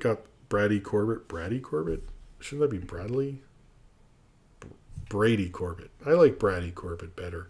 But so everyone sort of has multiple nominations, but James Mangold's the only one who's been nominated before this. But I sort of, I don't know. If it was up to me, I haven't seen, the only one I've seen is Honora. I was going to say, I want Honora to win, but that's super uneducated thing there. All right, so going down to best editing. So I've noticed what people do, they do this thing. Since we've had 10 nominees, we used to only have 5 nominees. And we had 5 people who said that, well, best editing is what best picture would be if it was 5. But people have also said that about best director. So you pick whichever one in your weird imaginary bullshit that you believe. But best film editing, Sean Baker's nominated. He's the only director in here this time. It isn't as unusual as I found, like a huge ass list of directors who've been nominated for editing. I don't know. One thing I was wondering, how many directors who have been nominated for editing and then nominated for directing, like editing a different movie. I think it's just the director of West Side Story and not West Side Story, nor Sound of Music, and that guy, because he was Orson Welles' editor. I think he would be one. But anyway, Sean Baker was nominated for Best Editing. We don't have a ton. It was other than Juliet Welding, who was nominated tonight, for Amelia Perez, had been nominated for Diving Bell and the Butterfly, and Marianne Creaston, I guess, was nominated before for Tick Tick Boom. But everyone else is a first-time nominee again. But I'm kind of like, I don't know, I haven't seen a lot of these, so I'm a little surprised Conclave, because it doesn't seem that different, but I don't know. Best costume design, we have A Complete Unknown, Conclave, Gladiator 2, Nosferatu, and Wicked. I think the same thing of this and production design. I think it's pretty kind of Wicked's to lose, basically. I'm a little, I can't think of anything that probably should have gotten in. I don't have any feelings about costume design or production design. I sort of feel like, in production design, it's Brutalist, Conclave, Dune Part 2, Nosferatu, Wicked. I think Wicked's production design was actually really great. Wicked at Dune Part 2 was good. I don't know. We'll see about that, but it's kind of those I don't have. There wasn't really much to say about those, unfortunately. Best makeup did not have any crazy nominees this year. They usually have one that you're like, what is this? And the only one is like a different man. So I'm a little disappointed in makeup and hairstyling. I thought they were going to go for like Joker Folie à Deux, or like pick something. It's usually like, what's this weird ass foreign film that didn't get any I've never heard of till now. Like they usually do that, and they just like didn't. So disappointing. It's like they care about makeup and hairstyling or something. I don't know. All right. So, best cinematography. This one is a little more interesting. I agree that Furiosa should have gotten production design, costume design, things of that nature. I'm a little surprised how shut out, considering how much Fury Road got. Anyway. So cinematography.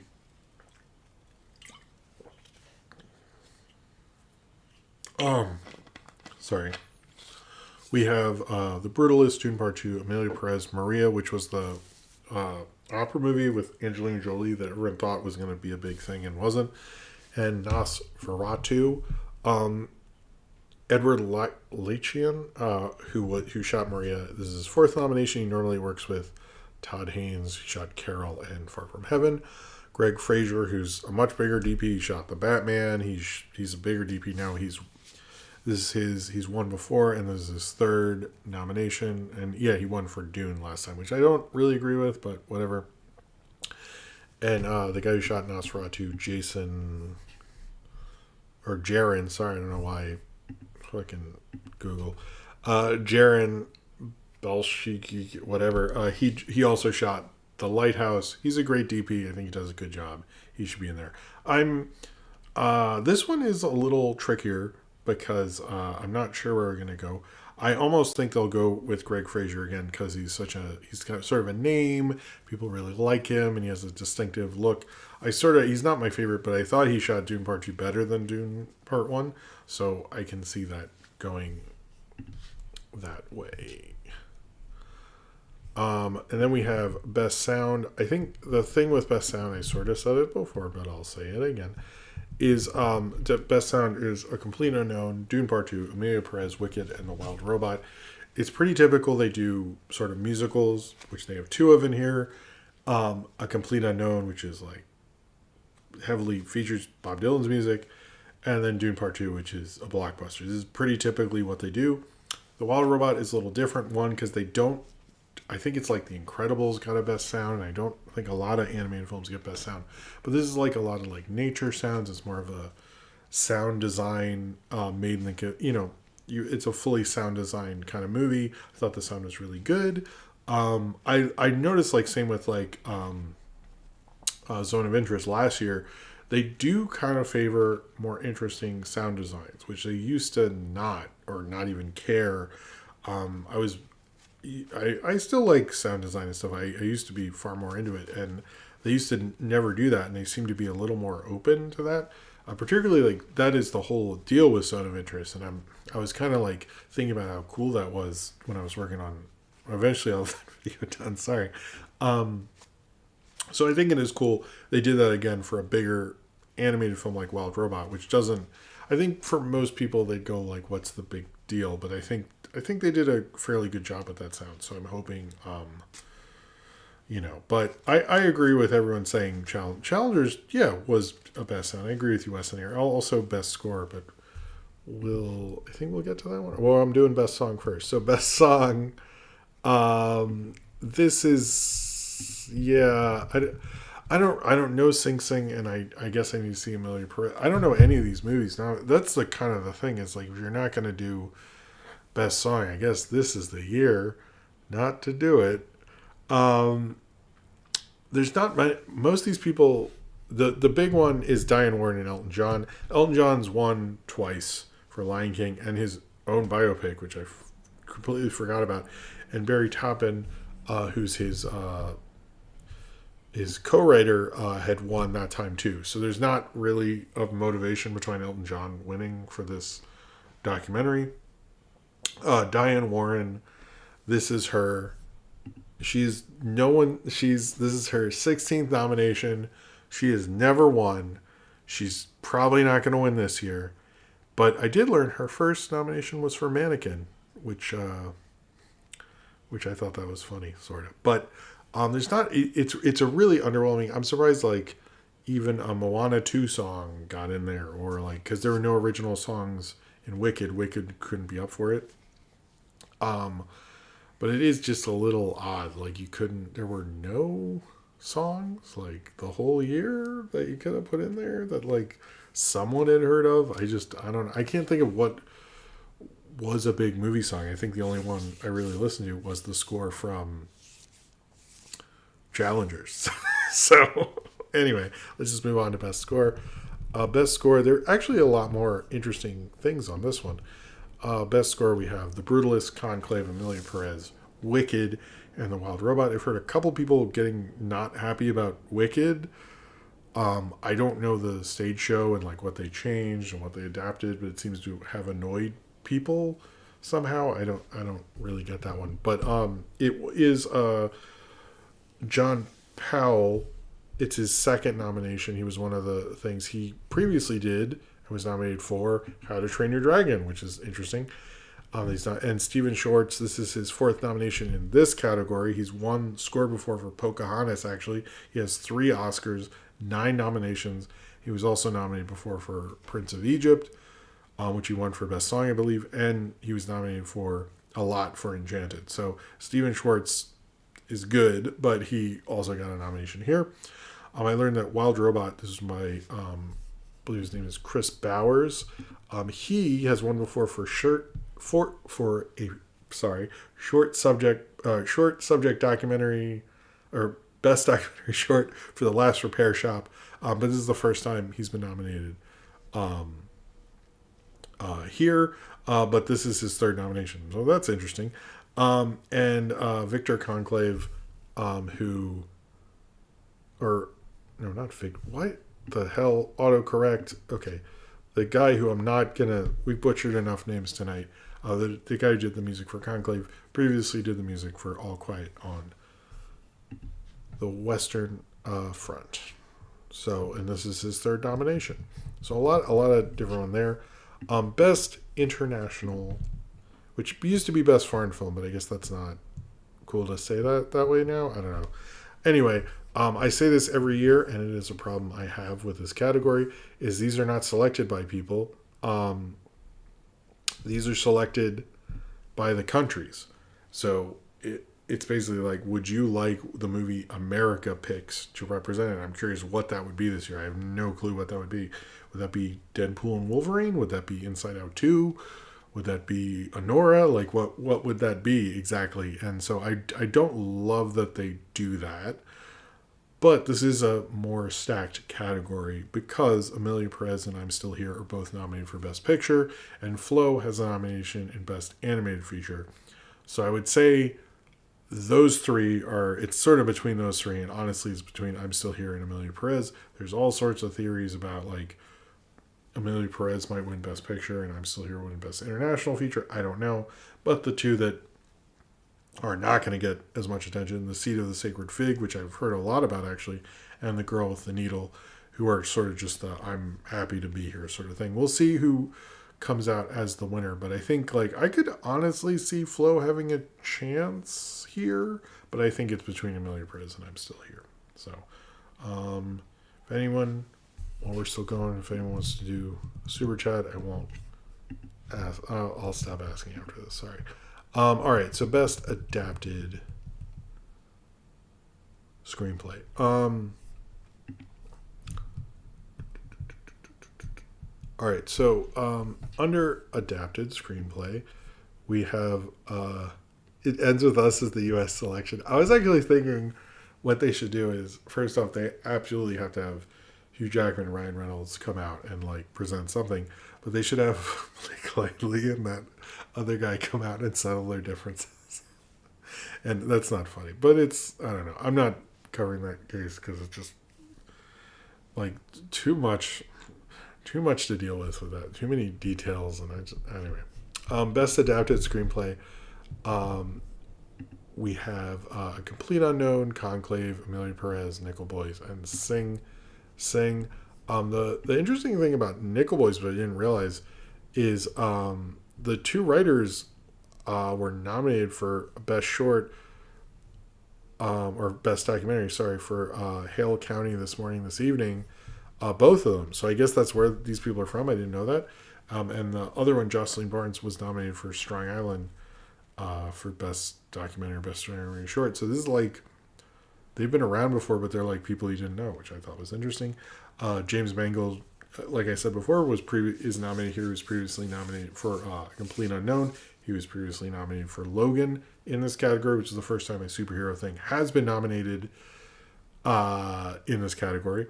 Although was Ghost World the first comic book thing, or was it Road to Perdition? Anyway, he was also nominated. I didn't realize this, but Complete Unknown was co-written by Jay Cox, who was nominated before for Age of Innocence and Gangs of New York, and this is his 3rd nomination. He hasn't been nominated since Gangs of New York.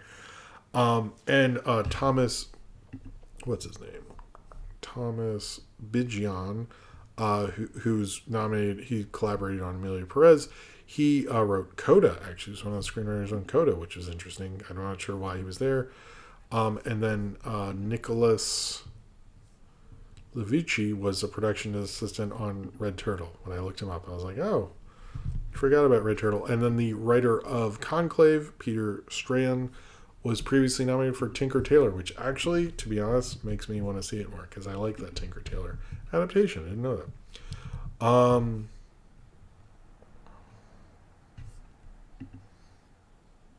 What? Okay. Jesus. Google really did a number on some of my...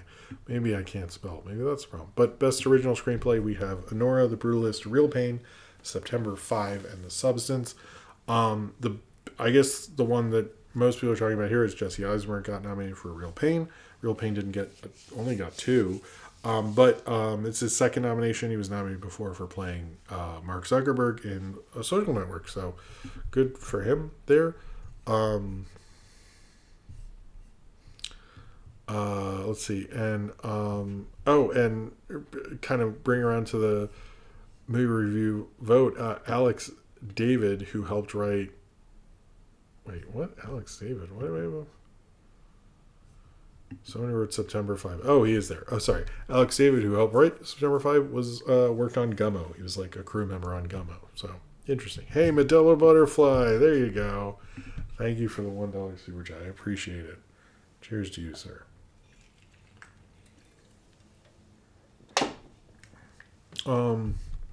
Okay. Sorry. Where are we? I think we're coming on the acting ones, which are a lot more interesting. Okay. So again, like I was saying, not a lot of actors were nominated before.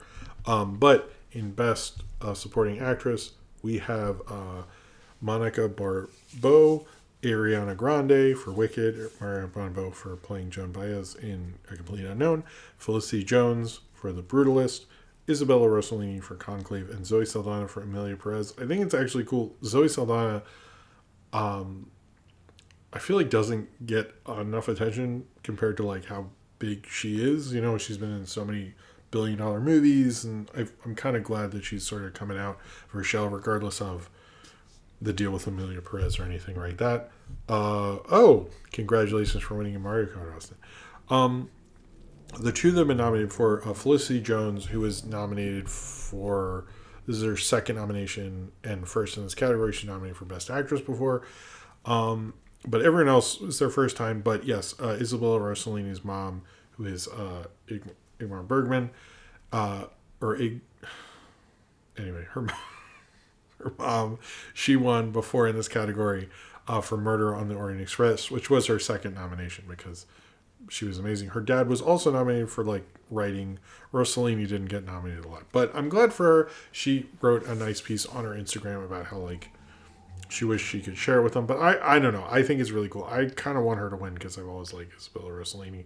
But it's nice that she's nominated in a category that her mom was nominated in and won. I think and it would be cool if she won. But I think a lot of people are saying it's Zoe Saldana and it's a little up in the air. But I think like the fact that Isabella Rossellini and like everyone's rewatching Blue Velvet and like she's been brought up a lot during that David Lynch conversation, I do think sort of helps her, and I think that she's been a little more relevant recently. Helps, but everyone else is their first time. Best Supporting Actor is a little more of the interesting. Yeah, no, I'm sure Amelia Perez is awful. I'm just saying she doesn't get enough. Anyway, Best Supporting Actor, we have Yura Barsov from Honora, who played Igor, Kieran Culkin for Real Pain, Edward Norton in Complete Unknown as Pete Seeger, Guy Pearce for The Brutalist, and Jeremy Strong for The Apprentice. I think The Apprentice getting as many was a surprise for most people. And Kieran Culkin, who I believe is the first Culkin nominated for an Oscar, not the first Home Alone cast member, because Pesci won in this category before. I think he won right before Home Alone. Was Kathleen O'Hara nominated for something? I feel like that could have happened. Anyway, I know Joe Pesci's won, so it's kind of cool for him to come back for the category Pesci won in.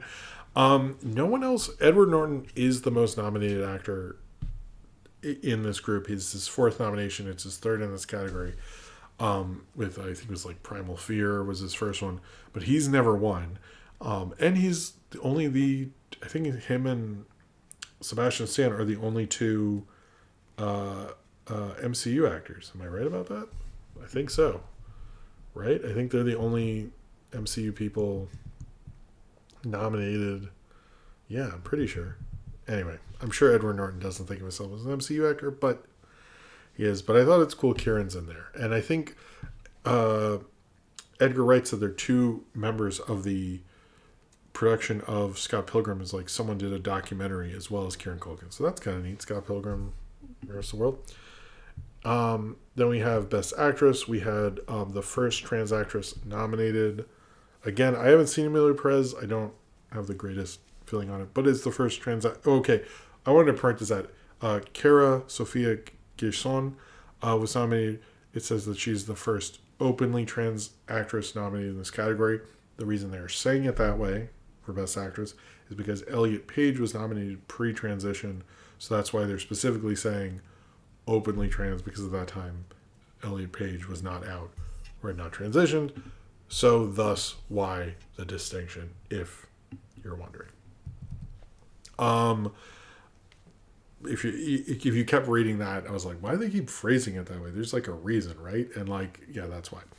Unless there's other people I'm unaware of who are nominated who were trans and in the closet or something, which is highly possible.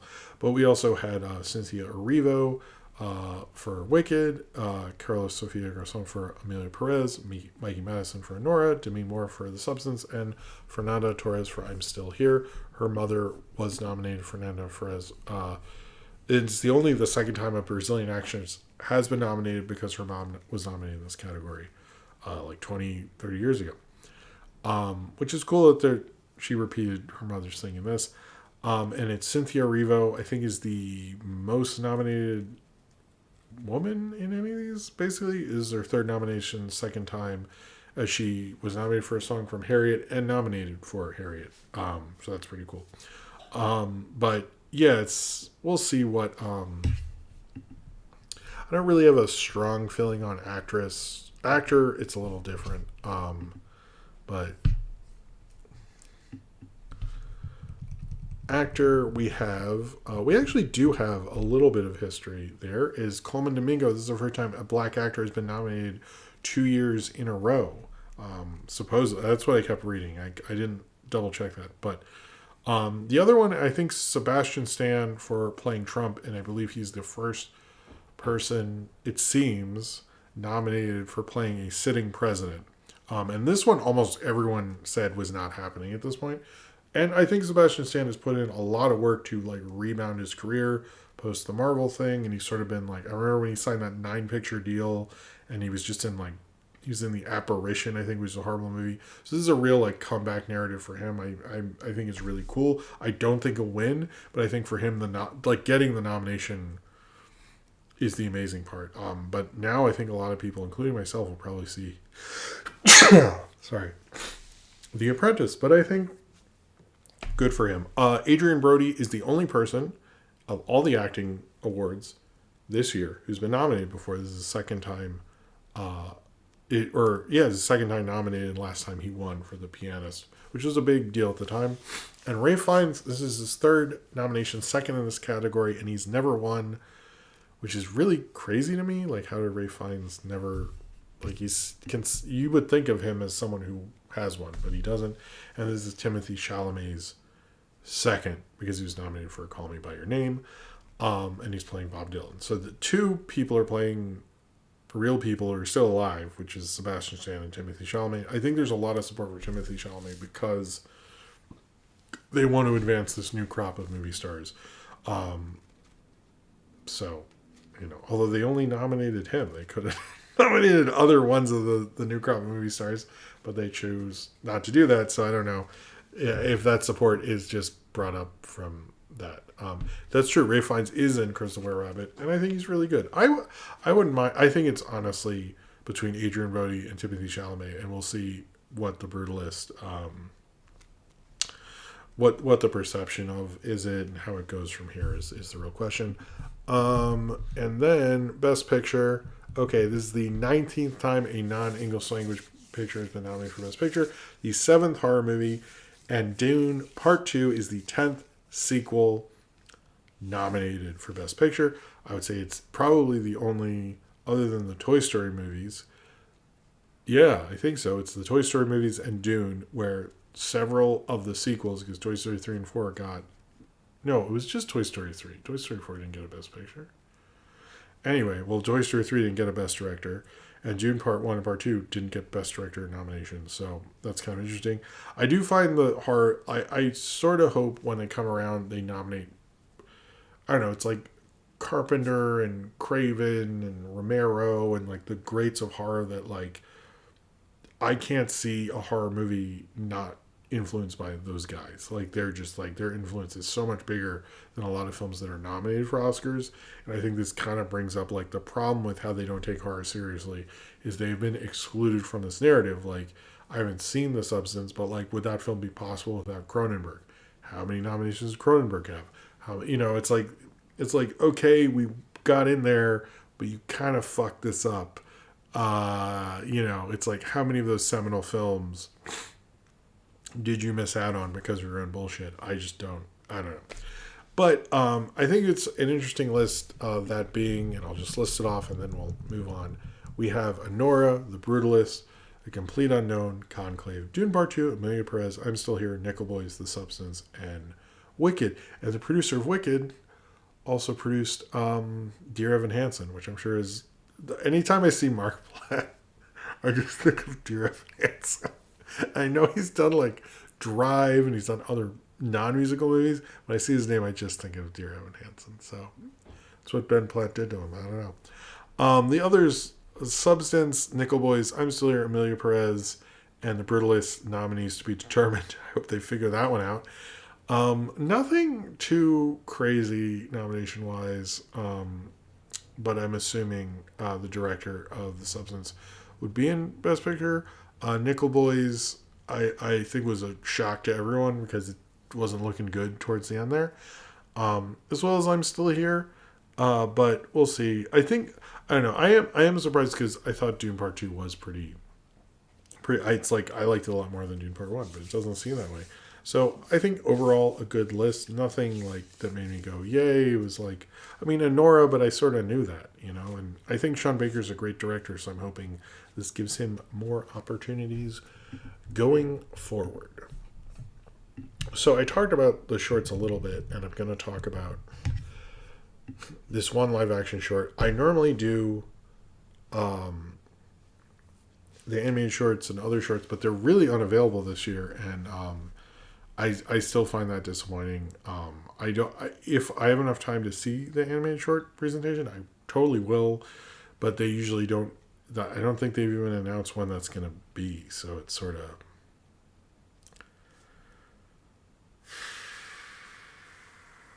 I don't know. Anyway, okay, so I'm going to take... I know there's not a super chat, but I'm going to drink this to talk about I'm Not a Robot. Okay. Then we'll do questions. I think we knew this was going to go long tonight, so thank you all for sticking around, those who are here.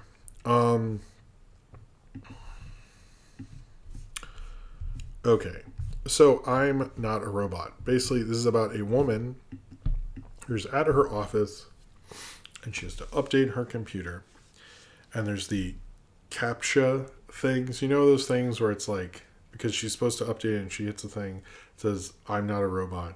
And she clicks on it and she can never pass it. Like, it's basically like, you know, where it's like a bunch of, it's like click on the images that are cars, and everybody messes that up because you see a tire of a car in one of them and you think, I mean, I guess they mean that too. But eventually everyone passes. It's pretty easy, but she keeps not passing it. She keeps failing over and over again. She's frustrated. She calls customer service. She's trying to figure this out. And then she hits on a thing that says, I am a robot, because she figures, well, I got to update my computer. And then she starts clicking on it, and she realizes how much of these things are her, specifically, are about her, like the thing about her, like not having, her parents died in an accident when she was young, was one of them. Various different things, and she realized that that maybe she is a robot. And they even bring up, like, everyone in her office knows about the CAPTCHA test and how it's like a Turing test sort of thing, and she can't pass it. And then so she's sort of freaking out, and how it says that she is a robot. So she calls her, I guess her boyfriend, I don't know if it's her husband or boyfriend, and she says, they keep saying I'm a robot, but, I'm not a robot, right? And he just, like, pauses, and he goes, oh, it's breaking up, and all this stuff. And she has to sort of deal with the fact that she is actually a robot. And it's kind of an interesting idea that you fail the CAPTCHA thing. Like, those would actually work. Because I was thinking the other day, like, what happens to a robot? This is a Dutch language short. It is really only takes place in an office. It's very simple. If you're ever, like, if you are a filmmaker, someone who's into that, like, a lot of shorts are really good at taking a little concept and playing around with them and messing around with that. And I really thought this was actually a cool little short, because it's just like her in the office dealing with this, like, massive thing, dealing with her boyfriend, realizing that she is an actual robot. The actress Ellen Parn, who plays Laura, does a really good job, actually, of, like, showing, like, the fear and realizing, like, that she's just, like, is a robot, and, like, why was she built, and, like, all this crazy stuff. And, like, sort of dealing with, like, the fact that, like, this is just a thing that happens in real life and stuff like that. But I thought this was a cool short. I was directed by Victoria Warmerdam. I don't know. It'll be down here when it's a separate thing. I thought it was a really inventive, smart short, and it says a lot about, like, our modern society. But I also like that, like, everybody in the short knew it's, like, CAPTCHA and stuff. Oh, and they're playing the Creep, but not they're playing Radiohead's Creep, but it's like the cover from the Social Network trailer with the kids singing instead of just the song, which I thought was, like, actually kind of interesting, because at first you just think she's I think Corbett's mentioning that, like, was it Patrice O'Neill did the bit about how it's, like, the white people anthem and stuff like that, but it works better because they play it again towards the end of the film, and you really, I don't belong here lyrics and stuff play throughout it. I think it, like, means a lot more as it goes on. So I actually thought that was really really interesting and really smart, and, like, kind of like a great little quick short film kind of concept. So I do recommend it. I would recommend watching it as soon as you can, because these things get pulled fairly quickly. But if you can watch it, I posted it on there. I'll try to repost it in the description of this, both in the stream. I'll post in the comments or something for you guys who are watching it or later. But I would suggest, I think New York Magazine posted, it's really interesting short. I think it really came together, all its themes and stuff, and the fact that they use, like, one location, you don't see, anybody rip off their skin and there's, like, robot parts. It's very smart. You believe it all, and I think it's all because of the acting in the great direction, and I really wish more people would check it out, because it's one of the few shorts you can without having to pay at a theater. But I think it's very inventive and talks about our time. If you ever wondered, clicking that I'm not a robot thing, what would happen if you say you are a robot, I guess this short answers that horrifying question. We have a super chat from Wessonair. Thank you, man. It says, when I look at old Best Picture lineups, 1994 always looks so stacked, but I'm also baffled that Lion King isn't in there. What the frick, even his quiz show? Lion King, first off, cheers to you, Wessonair. I do wonder that, I made a short about that, or one of my deep focuses about, like, sort of about trying to get more nominations, and I always wondered, because Beauty and the Beast did that New York Film Festival showing, and when they did like with that work in progress cut, and they never did that again. And I asked, like, so many different people, like animations historians, and a couple of them said, like, would pause and go, like, you know what, man, I don't have an answer, but you have a point. Like, why didn't that ever happen? And, like, almost everyone would say, because they say, why didn't it happen with Aladdin? Why didn't it happen with Beauty and the Beast? Or even Pocahontas, for that matter, since that was, like, their Beauty and the Beast follow-up, supposedly. And, like, there isn't a good reason for it. There's just people who are weird about animation. That is a stack year, but honestly, though, people were weird about animation. Like Toy Story should have been nominated. Snow White should have been nominated. You know, there's a lot of them. They tried to do Gregory Peck tried to get Jungle Book nominated. It just wasn't happening with them, unfortunately. So the quiz show is good. It was, you know, Robert Redford thing. He was a bigger director back then, so I think that's probably why it was nominated. Anyway, I know it is very late. We will do the questions. Let's do questions below. I'm going to do the Patreon ones first. Let's see.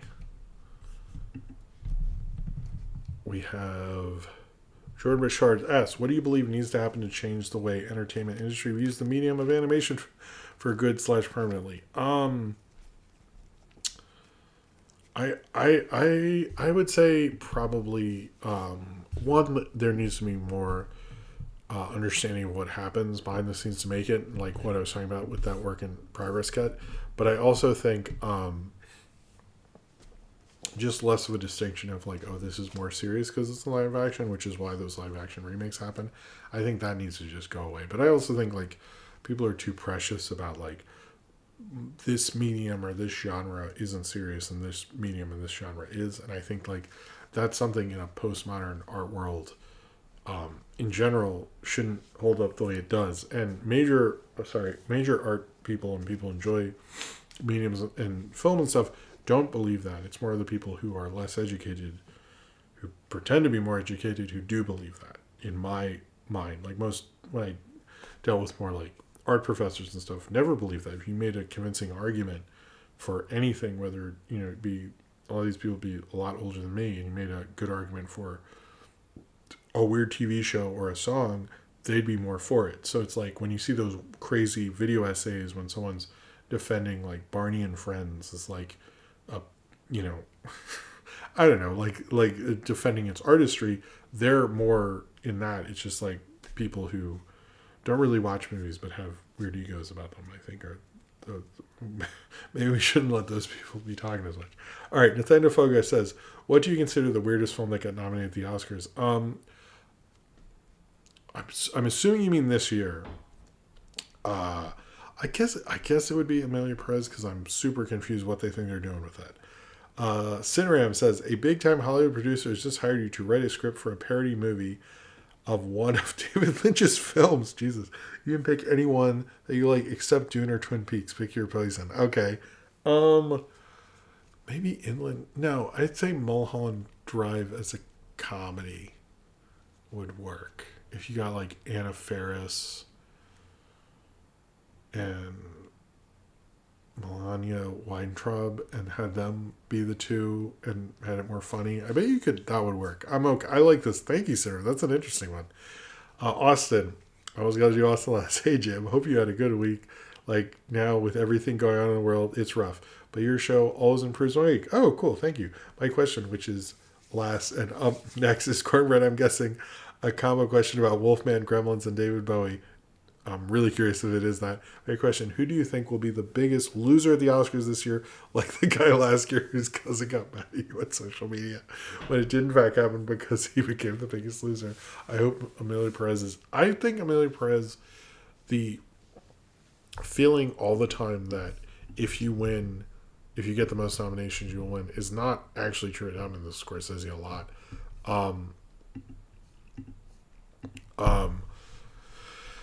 I actually think that could end up being a major loser. I think it might just win like best song or something. But I sort of think that could happen.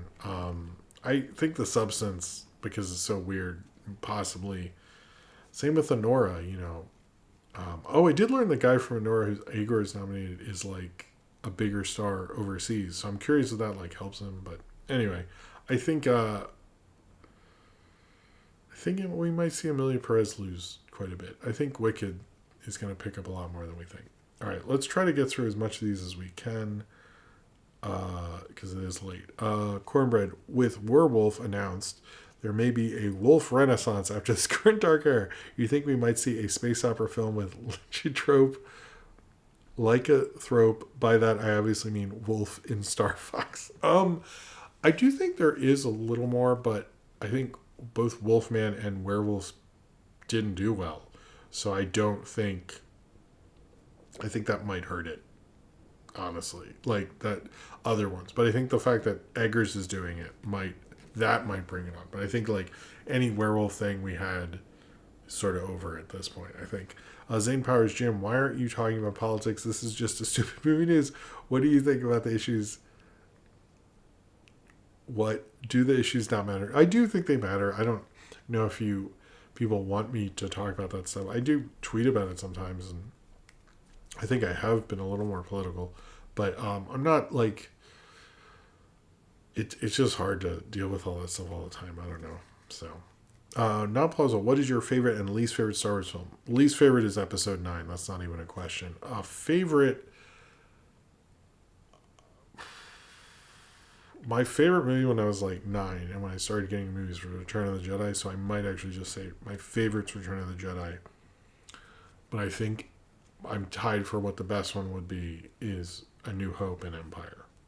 So that I think Return of the Jedi will always be my favorite just because I loved it so much when I was a kid. I don't think I just sort of let that go. Question, won't someone please think of the Children of the Corn? Nice. Nathaniel Foga. Favorite werewolf design. I haven't seen two I want to. I'm going to say American Werewolf in London, although it's been a while. Zane Powers, do you like to have your apps in dark mode or eye-piercing light mode? I usually have them in dark mode, and I don't know why. I should fix Google Docs because it's always in light mode on my computer. I've never done it, but I'm more of a dark mode guy, just like my soul. Question, also, what the hell, Werewolf and Labyrinth only come out like a year, and also over a year. Where the hell are those trailers also? Hi, Austin. Nice. I don't know if Labyrinth didn't get a release date, though, to be clear. Nathaniel Foga, what's a property you'd like to see Robert Eggers handle? Nice question, Nathaniel Foga. If Del Toro wasn't doing a Frankenstein, I would say that, but I'm going to go horror. I wouldn't mind Creature of the Black Lagoon because no one's been able to do it other than Del Toro and not technically, so I would say that one. The West Senator, since Popeye went public domain this year, are you going to review any old Popeye cartoons like you've done with the Mickey Mouse cartoons? So Popeye the cartoon has not gone to public domain. However, I have long wanted to do the 3, I think it's like 2-reeler shorts he did with the Fleischer Brothers. At some point I'd like to do that. I have been thinking I'll do some more Popeye this year, but to be clear, it's Popeye in the comic strip, not Popeye the Fleischer Brothers is not in the public domain, so that's why I haven't done it. But I should do more, and thank you for encouraging me. Not plausible. Why is everyone asking Werewolf when we really should be asking Howlwolf? Is he doing okay? Nice, thank you. I like that. Pup asks, oh, come on. Not your question, YouTube. Scrolling. Sorry, Pup. Where do you go? Pup asks, I think you mentioned something about pitching up your voice, pitching down Ian's voice. How is that standard mixing stuff? Would you be willing to go more into detail about it? You usually mix based on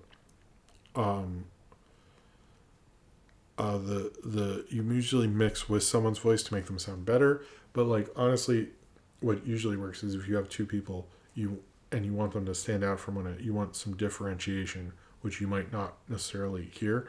So like if you have two people and one person has a deeper voice and one has a softer voice, you'd mix them differently basically, so that way they sound differently to the ear and you're accentuating, and it's easier for the viewer or the listener or whatever to differentiate them. There's sort of theories about that depending on the sound theory of the movie you're working on. Some people don't really give a shit about that. That's a big factor. I was taught by a guy who was like a big Chris Newman, who is a big sound guy. He did like the sound for The Exorcist and I think one of the Godfathers and stuff. He was a great guy, but he would go into like, we'll mix it, but then we'll use some of it. He would go into like deeper, dials of all that stuff. But you can do that. I mean, it makes the sound mix sound better if you're mixing towards someone's voice. Just don't mix against it. Like, don't, if someone has a soft voice, don't bring up the bass in it unless you have a reason to do that. So also Ian was aware of this. That you should tell the actor or whomever that you're doing this. And I believe we discussed it, but it was a long time ago. So what is the dumbest thing a film teacher said in school? Zane Powers. I think I didn't take their class, but I was helping them set up a movie, and they were playing Meet Joe Black.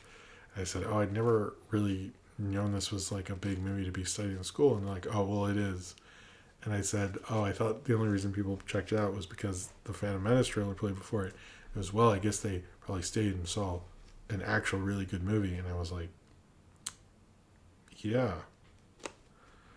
In my head, I'm like, I know they didn't, and that is not this movie. So that's the only one I think of. Why is one of your cats named after a French city? Because of Aristocats. That's why. Not plausible. Mandela Butterfly, favorite biopic about a president?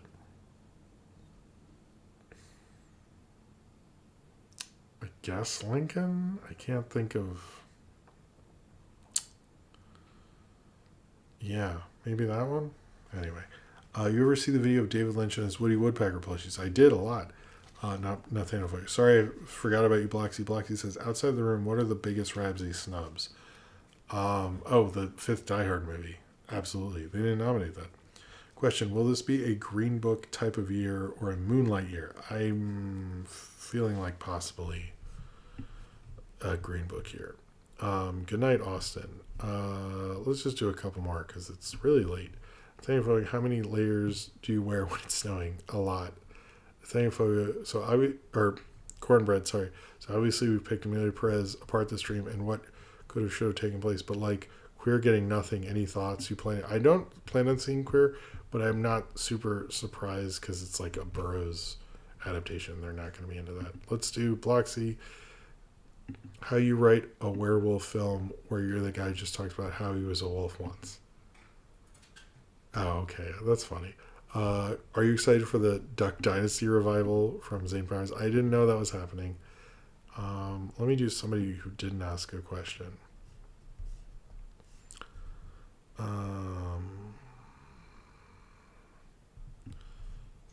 How's it feeling knowing Knockforce for 20 years and 2 years? I've come, but yeah, it's a little weird.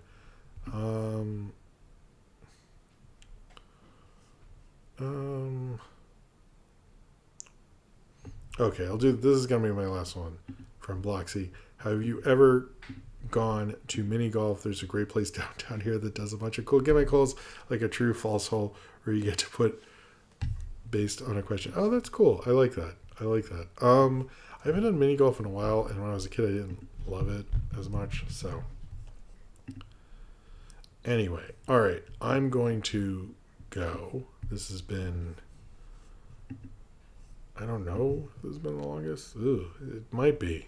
Maybe not, but it'll be up there. Anyway, thank you all for coming. Sorry the beginning was a little weird of a start, but we did everything we set out to do. I will put the timestamps in right now, and you can enjoy moving around there. Thank you for being here. Thank you, everyone who gave a super chat tonight. I really want to thank you for that. Those being, hold on. Zane Powers, Austin, Bloxy, Oxenwinkle, which feels like forever ago now. This is a long stream.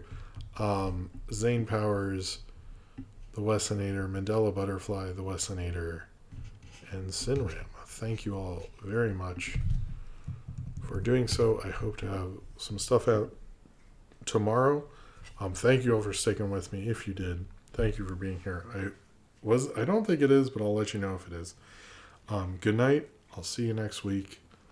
Hope see some good movies, and I'll see you all next time. All right. Peace and subscribe if you would like to. See you later.